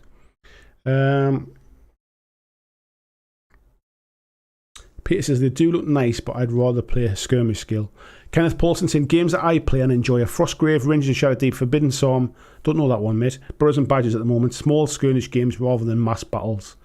Yeah, and I guess you could say there's quite some similarities between them as well, between those games. George is saying, I've come to realise, hello George by the way, I've bought into Kickstarters for the minis, not necessarily that I'm ever going to play the games much at all. I think I've done the same. It's really easy to get caught up in those Kickstarters where they go 120 minis and you go, wow, I'm getting loads of stuff here. The problem is when they come and you get this big box of stuff and you just go, wow, I'm never going to play with all that. Like, I'm never going to get all that painted unless you're buying them just for the minis for painting projects and stuff. I find those kind of like big Kickstarters quite overwhelming these days. But I do appreciate that's what people expect from Kickstarter these days as well. Ed saying, cards was such a revelation to me when I started playing X-Wing. They are 100% the best way to implant unit infos and rules. To me, mate, 100%. People think games like Malifaux and stuff can be quite complex because there's a lot of like rules interactions and stuff. But when I've only got to look at one card because you're attacking this model, so this is all I need to look at, and the way the cards are laid out with like, if you're attacking me, I can get all the information on the back. I only need to know the stuff on the front. Those kind of things are like, that's exactly like sort of what I need to know, if you like. Let me just click a button here. Where are we up to here? Kenneth is saying, too many cool skirmish games out there. I end up with a pile of rule sets. Next on the list is Reign in Hell. Reign in Hell is not something that sort of necessarily interested me from the off. But I must admit, it'll be nice to kind of check it out at some point. It's not on my list of things to do in the next kind of 5 minutes, if you like. But I'm hearing some good things about it. If people are enjoying it, it can't be too bad. So yeah, I think I'll check it out at some point. But yeah, it's on a list of many other things I need to check out as well at some point. VG said, I really prefer watching a video or being taught how to play a game. I just can't read a rule book and get it. I watch how to play videos and then use the rule book as a reference. Yeah, I don't disagree, mate. I think it's the difference is whether it's a good gameplay video or a not so good one, because we'll come on to it when we talk about Marvel Crisis Protocol later. Or actually, probably pretty soon, because the night. In fact, I think what I'll do is the Marvel Crisis Protocol thing I was going to talk about later. I'll make a separate video about it and I'll put it up this week, and then you can all watch it then for the first time, because basically gameplay for that. When I watched the kind of the playthroughs and the gameplay videos for Marvel, it really put me off. I just thought I just can't even see the attraction for this game. And it was more to do with the fact is I just don't think I don't think they really showed the game off to its best. And I think because there's a lot of rules, or there's a lot of the interaction is on the cards, if you like, they kind of skipped over that stuff. But I'll talk about that in detail on the Marvel stuff. We're kind of at 10:30 now. We're having a good chat. We've got a decent number of folks in. I think I'll do it as a separate video. I've kind of wrote all my notes and stuff. I'll record it as a separate video tomorrow or something. Hopefully, says, seems a trend of wanting less complexity in the chat. I think simple rules and deep play is the key. I agree, mate. I think people have, for a long time, have thought simple rules, rubbish game, or complex rules, really deep game. And I don't think that's the case at all. There's a lot of complexity. A lot of complexity can mask a number of design problems, which make a game feel like it's really crunchy and really kind of like sort of detailed, when in fact, it's just complicated because they couldn't find a simpler way to do it. And then there's some simple rules that are really, really elegant, and there's some real tactical kind of decisions to make in the scenarios that you play, in different ways to deploy your armies. In the rules for each of the different models, for example, like take God Tier is a great example. There's hardly any rules to that game, to be fair. But the fact that you can just pick any 3 champions and their followers, and the way that those cards and the rules will interact together, just completely changes the way that each game plays. Vijay says he got the Reign in Hell PDF printed the other day, looking forward to playing it, but I've learned from watching some back reps and then used the rulebook as a reference here. Ed saying, I'd love to see more on the channel, but having a game that's pure downtown sounds like a superb idea. I think it's nice to kind of have a little bit of just time to myself, really, because what I've found is it's difficult to know. Like if for example, say so I've been painting up my kind of Malifaux stuff and my Wild West Exodus stuff, which I will continue to play, and I love those games. I've got no intention of stopping playing those games.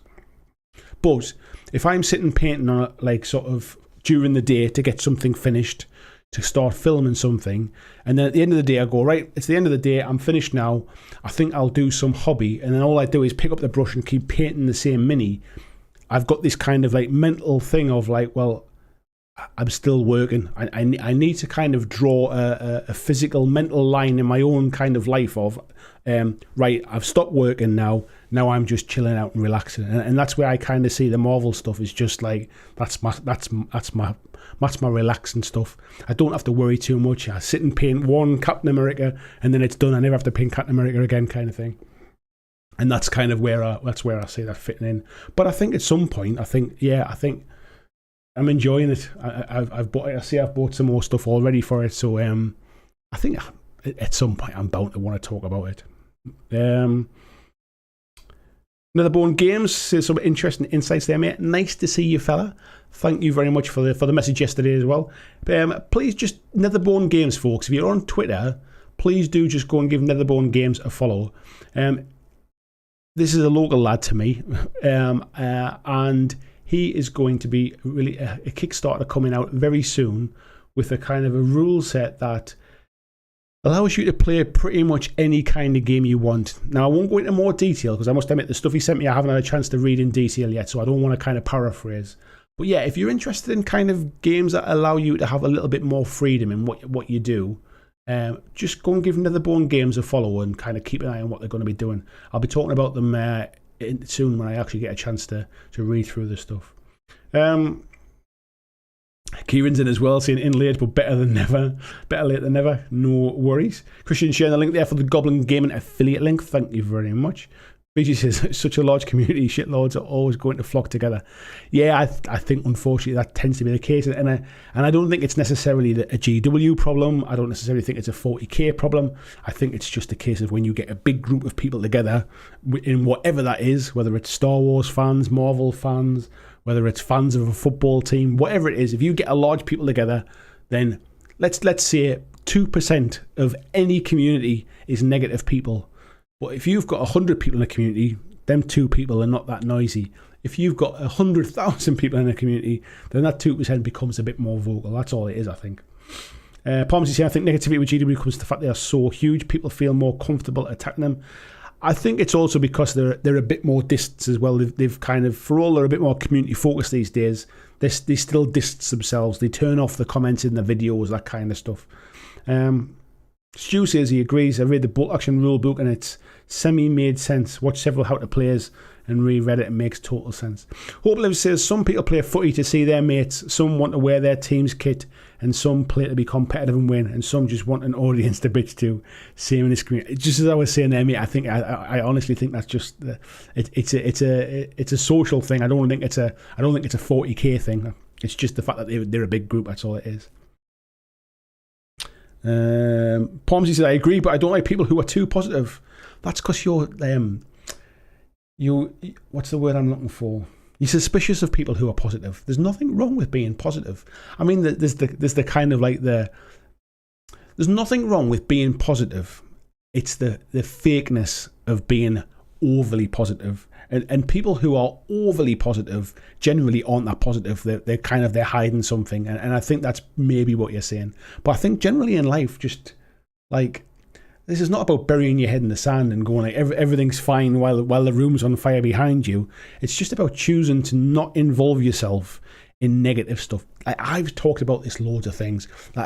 You should only really worry about the 2 things in life: the things that you do and the things that you say, kind of thing. Only worry about the things that you can influence. Like if somebody's talking shit about you somewhere, can you do anything about it? Can you stop them talking stuff like bad things about you? Am I going to sort of waste my energy to go and say to them, actually, what you said there wasn't very nice, kind of thing? Just ignore them. Just like they're entitled to their opinion, kind of thing. That's kind of how I see things these days. So yeah, I think you should surround yourself with positivity. I think you should actively try and take any negativity out of you. If you surround yourself by positive people, you instantly become more positive about things at the same time. The lockdown has been a prime example of people being isolated and alienated and forcing people to be divisive and kind of surrounding themselves with negative things. I just think that you make a choice. You can decide to not get involved in that kind of stuff. And people like it's a weird thing, isn't it? Like in life, I'm getting completely off a topic now, but I'm getting all philosophical. In life, we all know the things that we should do. We know we should eat healthy. We know we should exercise. We know we should look after ourselves. We know we should kind of make sure that we kind of tell our family that we love them. We know that we know the things that make us happy. But we choose not to do them. Like we choose to eat a load of shit. we choose to not exercise. We choose to sort of like be down in the dumps and kind of wallow in our own self-pity sometimes.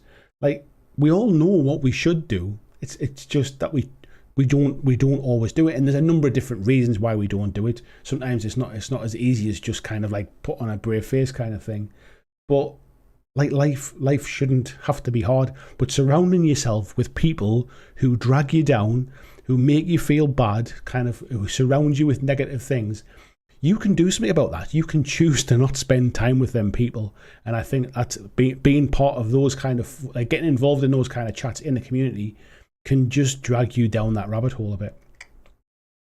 Ted says, wise words, or gaming guru of the north. Scott says, I keep meaning to go to the beta car trader. Is it any good? Yeah, it was really good. The lad seems really nice. Really nice kind of clean space.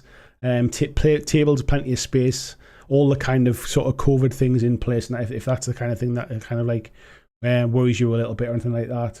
But yeah, good stock of stuff. Good choice. Good prices. So yeah, it was nice. Pomsy says, I'll commission paint your stuff, mate.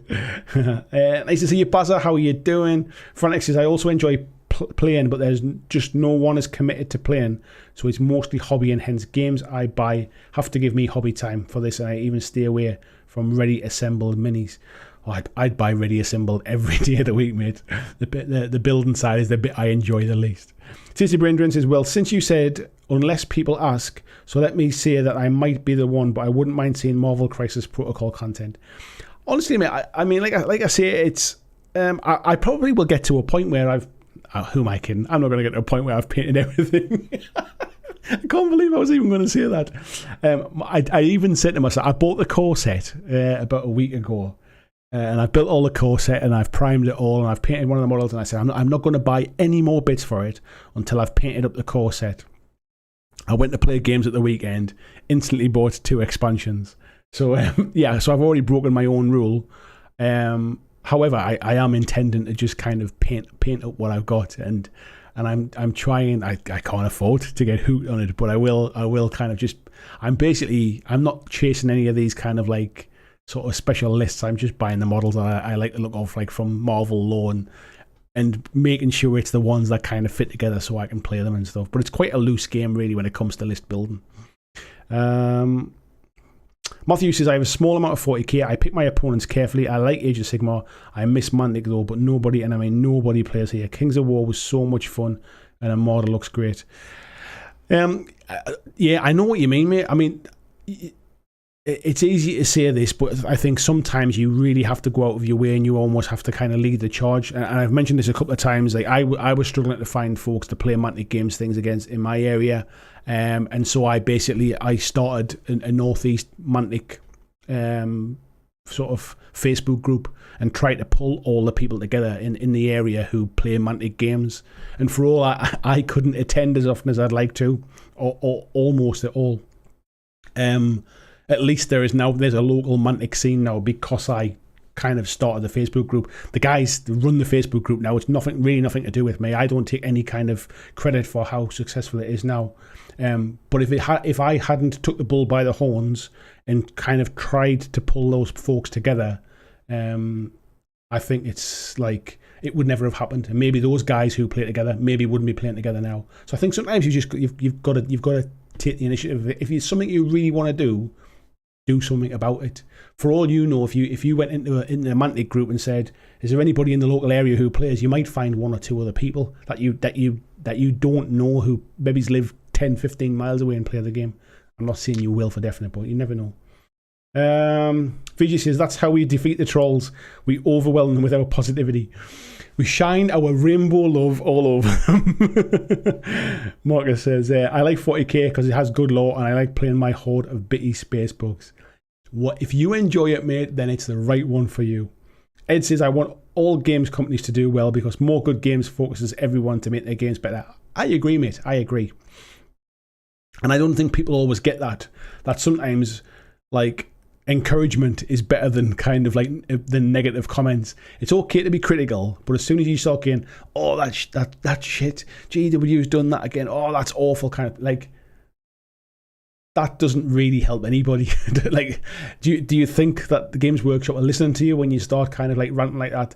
They're muting you, they're turning you off, kind of thing. Killer space clowns. But as I was saying, yeah, it's good. It's been a while since I've been here. Nice to see you, mate. I hope you're doing well. Matthew saying, I appreciate the positivity of this group immensely. Now, I'm not blowing my own trumpet here because folks here are very positive, but I would like to think in some small way that by me being positive myself, it attracts other positive people. And I think we've had instances where there are some people who are quite negative. And with the best will in the world, I've given them the option of like, look, you can keep being negative if you want, but can you go and be negative somewhere else? You like, I don't mind you being critical, but stop whinging about stuff, kind of thing. Like, tell me the stuff that you are enjoying. Tell me the games that you do like playing. Don't tell me the stuff that's kind of wrong, and don't tell me the stuff that's a problem. Tell me what you enjoy, and it's your hobby. You're supposed to enjoy it. Tell me the good stuff. So I would like to think that by trying to be positive myself, it encourages other people to be positive. And I think it's a two-way street. Like, your positivity rubs off on me as well. It's a two-way street. Yeah, George is saying, yeah, you're right about the Mantic Open Day vibe. Yeah. I'm sorry I'm so far behind the chat tonight, folks. How are we doing? I'm still like about 6 or 7 minutes behind the chat, but I'm going to keep going because I'm enjoying it, and I love reading what you guys have... or guys and girls, I should say, what you guys and girls have been writing, I should say. Peter says, focus a bit off, mate. I don't think the focus is off, mate. I think it went to like 140p after it stopped streaming for a second. Oh, don't even know where I'm up to now. That skipped ahead where that was. I'll go back here a little bit. I don't want to miss too much stuff out because the chat's been good. So, there we go. We're back on it. Kirsten saying movement is my favourite phase and it has to be good. Armada, stern rakes, firing arcs on Titanic as weapons, or aeronautica positioning. Kings of War flank charges. Games like AOS 40k don't really have it. It's interesting. I never really thought about that, but I must admit I do like that kind of positioning in Armada. It's something I'd never really played that kind of game before. So yeah, it's something I'd not considered actually. Michael saying mob mentality too. One person will be down on what's being done by X gaming company, and everyone will be in with similar comments instead of taking their own view on it. Yeah, I think we're in that kind of age where if you've got a viewpoint that doesn't necessarily fit with what everybody else thinks, it's easy to feel kind of pushed out and isolated and shouted down. It's not easy to have a discussion these days. It's not easy to debate stuff. So sometimes, like I think I saw something tonight in like I think it was like a Necromunda group, and somebody was building an all-male Escher gang for Necromunda, and I didn't see the pictures and I don't know the full story, so there might be more to it. But basically, their pictures had been taken down. And people were complaining, it doesn't fit the law. Like Eschers are always female, this kind of stuff. And I don't know the background to it, so I might have missed the point of what had happened. But it just felt like somebody was doing something a bit different. Now, if they were doing it because they were trying to make a bit of a sexist comment about I don't want female minis, I want male minis or something like that, I've got no idea why. But it seemed like in the comments was a mixture of like, well, it doesn't fit the law, but it's your army, do what you want kind of thing. And there was almost this kind of like underhanded, like you're wrong, but do what you want anyway kind of thing. And I felt like that was kind of like, if that's how you feel, like don't even comment, don't worry about it. Like why get involved in it? Like I don't really understand why people feel sort of drawn into that kind of thing. You might think that, but why take the time to kind of type it into a Facebook group? Where are we up to here? Scott's in, yeah, I'll definitely give you a demo of Carnival. You need to give me a demo of Marvel Crisis Protocol. 100%, mate. We'll do them both one day. Ian says, I've really had a desire to make my next big rank and flank army. Old school, single post type. Simple, clean, crisp minis. I think I'm going to do the same with King. I think I'm going to get myself a new Kings of War army. Do that as a bit of a little background project as well. Just something to paint up. I enjoy doing my dwarfs. I think I'll kind of like, I've got my dwarfs to play now. I think I'll do something else as a bit of a kind of like a long-term project as well. Palms is saying, surely you can see the majority of mini, then you've got line of sight. I know, but majority of a mini is really hard to measure. So if you do true line of sight where you get down behind the mini and you have a look and you go, right, yeah, I can see you. The games tend to get in. You tend to get into this weird situation of how much is the majority of a mini. Do you do what Infinity does and use like a cylindrical kind of like, so it's the diameter of the base by the height of a set height of what that model is? Do you do it like 40k does, where it's like, well, if you can see any part of the mini, like if more than half of it is covered, then it's in cover. If more than half of it is sticking out, then it's not in cover. All that kind of stuff. It becomes quite sort of objective, and like, is it really half? Like, sort of if the model is kind of hanging out with its gun, is the gun part of the mini? Is the backpack part of the mini? It starts to get a bit objective. I prefer it. So the way Malifaux does it, the way Marvel Crisis Protocol does it, is basically it's a bit more abstract, but it works. If you can draw a line from the base to the opponent's base and it doesn't go through terrain, then it's out in the open. If you can draw a line from the model to the other one, but it is sort of it does go through terrain, then it's in cover kind of thing. That's kind of how a lot of the sort of I hasten to say more competitive rules, but there's less argument. It either is or it isn't. There's none of this, well, is more than 50%. Like, how can you accurately measure 50% of the model, basically? James says, for the amount of games I get to play, my favourite type of game is the one where I get to see my models on the table. There is that as well, but I'm still I know, and Rob said something like this today as well in the Facebook group, that like it's more important to have fun with the people you're playing with. And I would agree. There's no point having a game that you absolutely love playing against people that you can't stand. But given the choice and the opportunity, the perfect world is playing a game I really enjoy against people I'm having fun with. And that's what I always try and aim for. The first thing I'd give up out of that is the game rather than having fun with people. So, Chris says, yeah, sure seems to be looking forward to it. Ian says, is Kings of War not considered of competitive focus like War Machine? I can see to the same extent, but its balance and rules are tight. Not really, mate. I mean, there's a competitive scene, people playing tournaments. But I think there's a difference between a clean rule set that doesn't have a lot of edge cases and a really competitive rule set.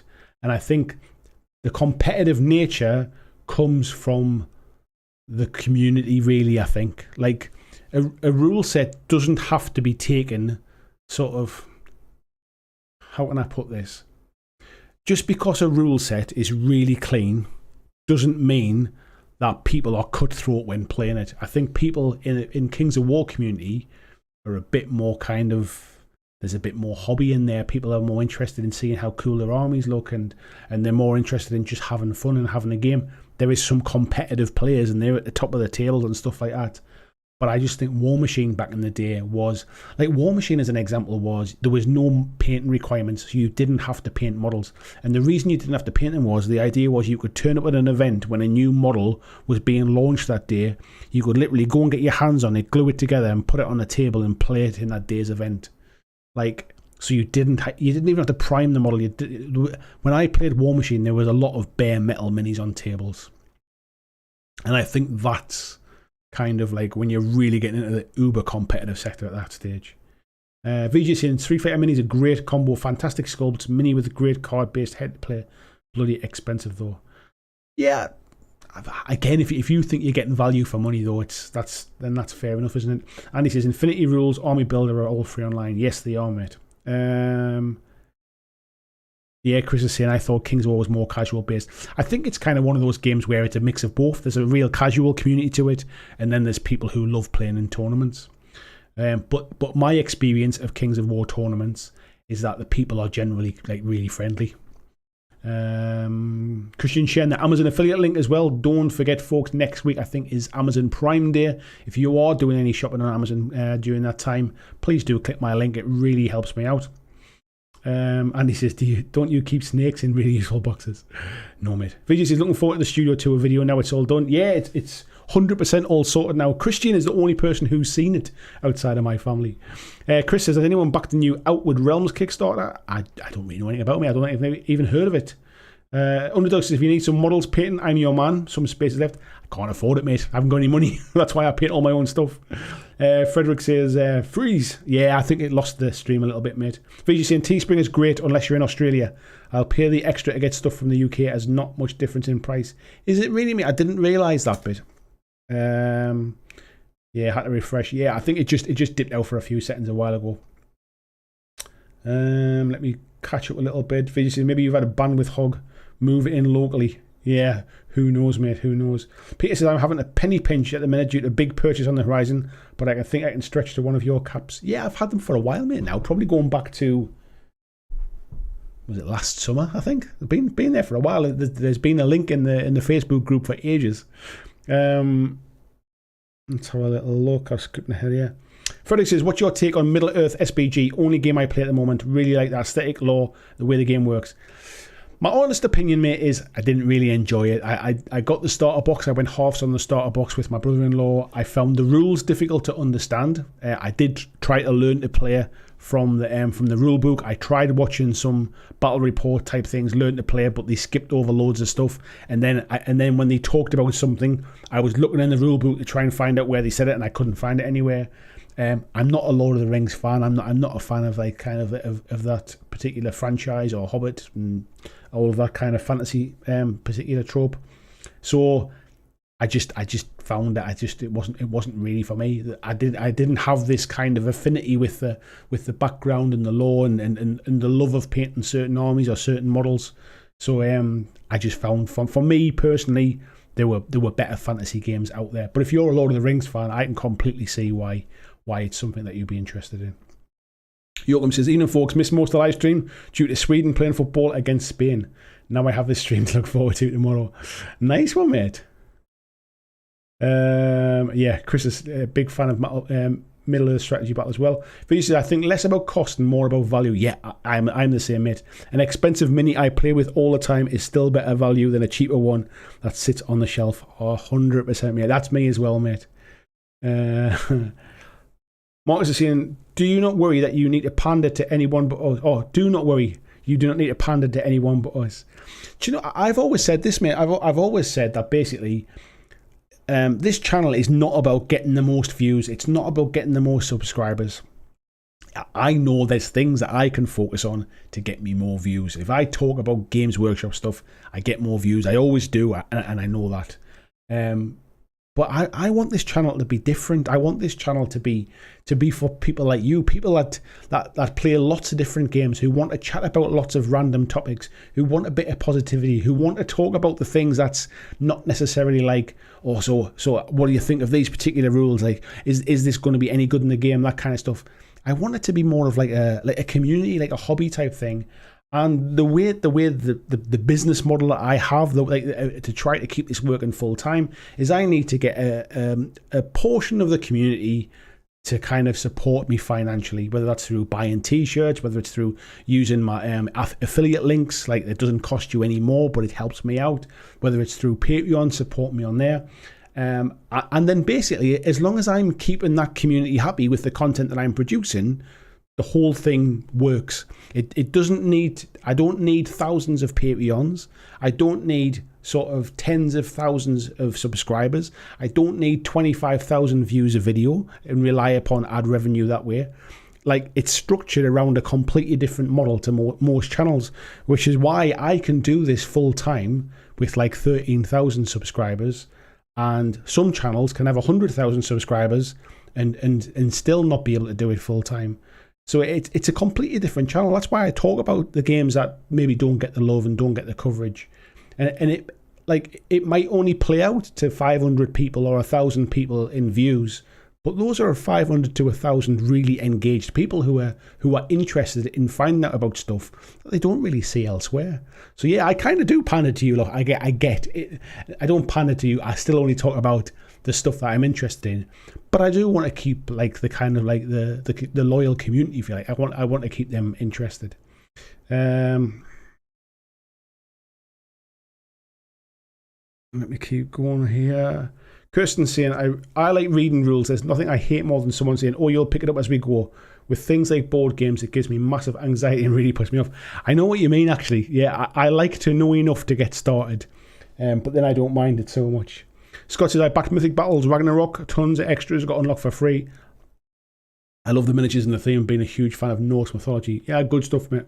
Christian's heading off as well. Thank you very much, Christian. Take care, mate. Although that was half an hour ago. I'll tell you what I'm going to do. I'm going to pick out the ones which has been highlighted when people have said stuff. And I'll try and catch up and see if there's anything else that stands out. Table Salt Games, hello, nice to see you in. Christopher Bell, hello, this is new to the hobby. Welcome back to it, he says, just returning. Complex rules are a huge turn off for me, trying to find which game I want to throw myself into. There are a lot out there. Hopefully we can help point you in the right direction. VG saying, no Twitter for me, it's worse than the 40k community. See, I see Twitter like that as well. I just mute all the people that I'm not interested in. My Twitter feed is just full of nice hobby stuff. I just kind of cultivate it a bit more. Dice Tail says, not able to find or Google this Neverborn stuff.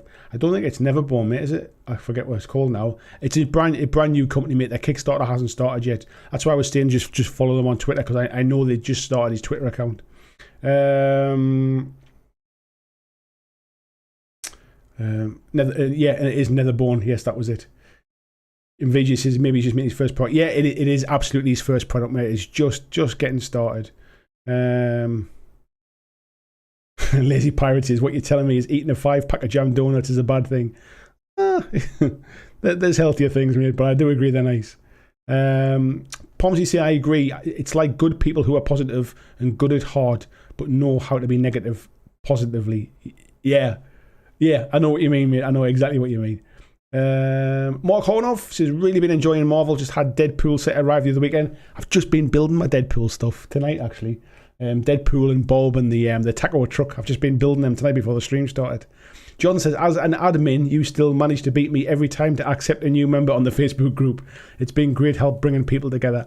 Oh, we're up to that bit now. You guys are running it. It's just that if it comes through and I see it on my phone, I often just accept it, mate. Chris Bell says, do you have a link to the Northeast Mantic group, or do you know what it's called? It's called the Northeast Mantic Facebook group, I think. Or Northeast Mantic Fans, I think it might be called. Terrible, isn't it? I don't even know my own group. Let me have a quick look. It's called Northeast Mantic Gamers. That's the one. And in that group, there are 76 members. So that's 76 people in the Northeast who all are certainly interested, if not actively playing Mantic games. John's just saying there what the name was. Yoakum says, some things are good for your body and mind, others are good for your soul. Beer, whiskey, bread and cigars are for my soul. I completely agree, mate. Honestly, like, people talk about sort of like cigars and whiskey being bad for you. However, when I'm drinking whiskey and when I'm having a cigar, my entire world just slows down and I relax.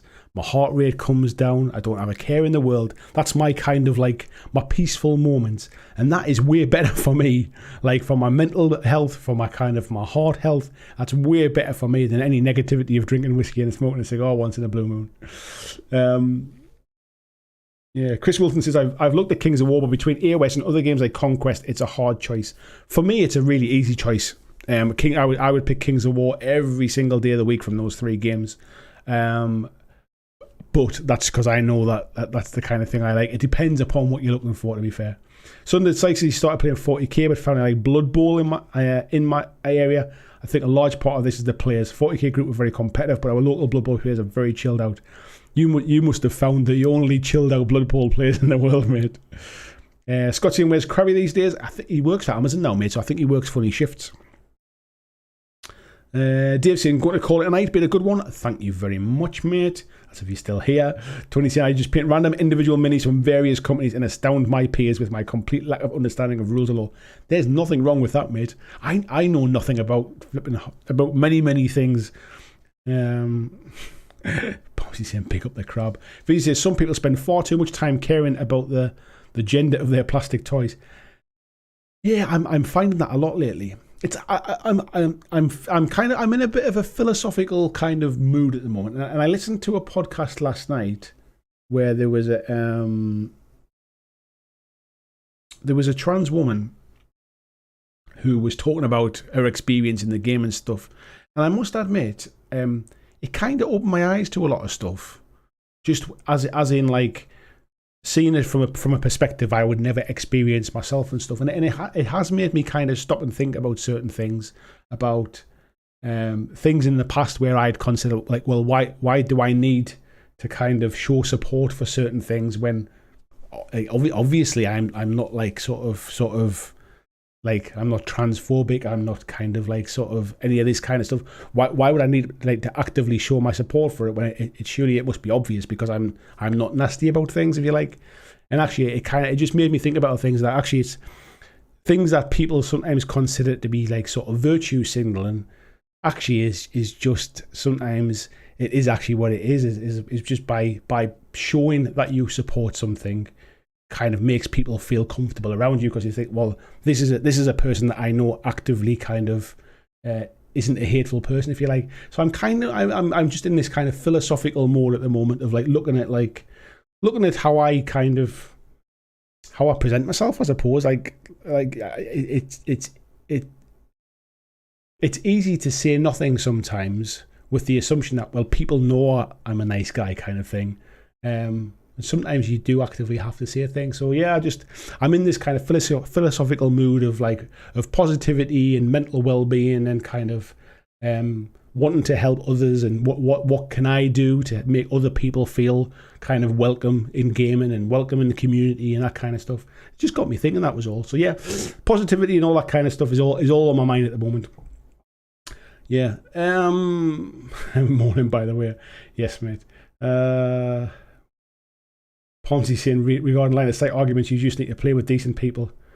It's not always easy as it sounds, mate. Some people you think are decent until you play a game with them. Sunday says, yeah, you're right, we're only chilled out. Jim says, gotta go. Nice positive stream. Thank you very much, mate. Take care. Lazy Pirate says, Dead Zone is the best for cover. You're only ever in cover or in the open, and that's it. Yeah, exactly, mate. Yeah, that's it. I don't like where you kind of like, it's like, is it not? I much prefer that when people start getting down with laser pointers and start saying, look, I can shine this off the tip of the barrel of your gun kind of thing. I like it when it's just a bit more straightforward. Beauty said, oh yeah, Neptune 2's back in stock. I saw that today, mate. I was tempted as well, I must admit, to get another one. Andrew Fairbanks says, I'm in time for the end of the show. The end of the show, mate. Yeah, you are. Where are we up to? Mark saying I should concentrate on some terrain. I have very little, not even a tree. Should really get some which works with Moonstone, Burrows and Badgers, and Vanguard. If you're not looking for anything kind of too serious, mate, the battle systems fantasy terrain is good for those kind of games. I'll be perfectly honest. VG says, okay, time to start getting ready for my run. Enjoy your run, mate. Silencer saying, hello, Silencer, by the way, says that's kind of testament to the business acumen of you. You earn your living given just 13,000 subscribers, and hats off to you today. Yeah, I mean, I've got a different business model. My business model is not about, I certainly don't need, I'm not trying to get rich from this. I'm just trying to make enough money that I can do what I love for a living. So I've had to lower down my living standards. I don't spend the money that I used to spend, but it's well worth giving all that stuff up just to be able to get up every day and do something I absolutely love. So yeah, just you cut your cloth accordingly, don't you? And I'll be able to kind of like lie down when I'm old and say that I took an opportunity to do something like to change my life and to make me happy, and hopefully by me being happy makes my kids' lives happier because they can see that their parents are happy and all that kind of stuff. So it's a big cycle. I get to spend more time with my little boy. I get to drop him off at nursery and pick him up at the end of the day and stuff. I get weekends to spend with him. I'm not away from home as often as I used to be. I'm just a bit more chilled and a bit more relaxed overall. So yeah, it's been a really positive experience for me. Beauty said 5k today. 5k today? I don't know what that means, mate. Andrew says you can either diversify or radicalise. You're right, mate. You're right. Tizzy Brain Drain says, as someone who likes to find out about rare and obscure things, I'm glad you do cover lesser known games. It's the things I enjoy. Like if I didn't enjoy them, if I just covered stuff that was popular, I'd get really bored really quick. And then I'm not doing what I love for a job. If I'm just going to do stuff because that's what I should do, then I might as well just go and get a job because it pays more money. Like this is doing stuff that I want to do and talking about stuff I want to talk about. That's very different. Ed says Twitter is a hellscape. I avoid it completely. Peter says got to go. Big day tomorrow. You're getting married, mate. Take care, mate. I will speak to you soon. Dice Tail says number 7 whiskey and bacon game. Yeah, that would kind of do me, mate. That would do me. Marcus says, well, we talked about good for the soul bacon. We were just talking about this today, saying that basically you're just adding bacon to anything makes things better. Yoakum says, there are so many games I want to try. Conquest, Moonstone, AOS 3rd Edition, Kings of War, Dead Zone, and some board games. Can't afford them all. Not sure I have time for them either. Great hobby. I'd much rather have lots of things that I have no time for than have lots of time and have no idea what to do with it. Rocky Mountain Air says, Mark Twain said, I smoke in moderation, one cigar at a time. Cigars is probably the only kind of sort of more expensive thing that I didn't cut out of my life when I cut back so I could do this full time. And I enjoy a cigar very, very rarely. You'd be lucky if I smoked one a month, not even that often. And through the winter, I don't really smoke them at all because it's too cold and wet outside. So when it's nice in the summer and I can sit outside and enjoy the sunshine and that kind of stuff, I tend to have one in the evening. Like tonight is a perfect opportunity. If it's not too windy outside, I can finish on this stream. I always have to kind of wind down after a stream because talking for a few hours kind of gets the brain cells going, and it's not easy to just switch off at the end of the stream and go to bed. So tonight is a perfect opportunity to kind of just wind down, sit outside, kind of have a little sort of like glass of whiskey, have a cigar. If it's still warm, just sit and chill for like an hour or so, and then off to bed kind of thing. That's kind of my kind of contemplation time. Sunday Sykes says I miss cigars after a rough day. It took me. I don't even think I even tried my first cigar until I was well into my 40s. Scott says, well, night, off to watch some Marvel Crisis Protocol videos. Scott says, great stream and great chat with the homies. Enjoy your camping trip, mate, and I want to hear all about it when you're back. Dice Steel says, feel I need a dopamine detox from new stuff sometimes. I did a video a while back, mate, and I basically, it was when I was getting ready to do this full time. I knew I had to start spending less money, so I intentionally did not spend any money on my hobby for 6 months, and I made a video about it. It was unbelievable the difference that it made. I got off the hype train. I stopped kind of like sort of feeling the need to buy what the cool kids were buying and like feeling the need to buy every single thing. It was the best thing I ever did. Michael Cowan saying a night or bedtime as well. And I finally cut a big chunk of that out, but I have finally caught up. So has the stream stopped again? Yeah, I think the stream stopped again. I'll wait until it comes back, because it's weird because it says excellent connection. I don't even know if you can hear this bit. I don't know why it's doing it. It says excellent connection. I think it's at YouTube's end that it's playing funny buggers, because in the kind of the background thing, it actually says excellent connection. So there should be no problem with it. Anyway, obviously YouTube are playing funny buggers tonight. It was weird. It was just the little white thing was spinning around there as well. Anyway, I think that's probably a good opportunity to kind of start to wrap it up. So I will say thank you very much, folks. I will put the main topic from tonight will be up tomorrow for the clips video. Wednesday we've got the live stream. Thursday, I think what I'll do is the stuff I was going to chat about for the Marvel Crisis Protocol, I'll record that tomorrow and we'll put it up as Thursday's video, maybe Thursday, maybe Friday. And then I've also been recording a video. So if you remember on a live stream, I was building up the uncertain scenery terrain. I recorded that last week, so I've got to edit that this week as well to get that up. So this week you should have a video 5 days a week from me. Monday's live stream, Tuesday's clips video, Wednesday hobby hangout, Thursday Marvel Crisis Protocol, Friday uncertain scenery. So loads of stuff this week. Please, if you're not a subscriber, please do click the subscribe button. It really does help me out. If you haven't given the video a thumbs up, please give it a thumbs up. And if you would like to support me doing what I'm doing, as I said before, about this being my full-time job and how I fund it all, if you want to check out the Patreon, it's patreon.com/Blackjack Legacy. You get access to our private Discord chat where loads of the folks that are in here tonight all hang out 24 hours a day chatting all sorts of rubbish. So thank you very much, folks, and I will see you on Wednesday. Thanks for watching my video. I hope that you really enjoyed it. And if you did, why not consider clicking on the suggested video below to see more of the work that I've done. If you'd like to support the long-term sustainability of this channel, why not consider checking out my Patreon, where you can pledge and support from as little as $2 a month. And there is lots of different tiers and bonuses, which will give you access to a private Discord server. It will give you free t-shirts, free mugs, a podcast every month, and a number of other things, including getting your name at the end of every video, like these awesome folks who already support me now.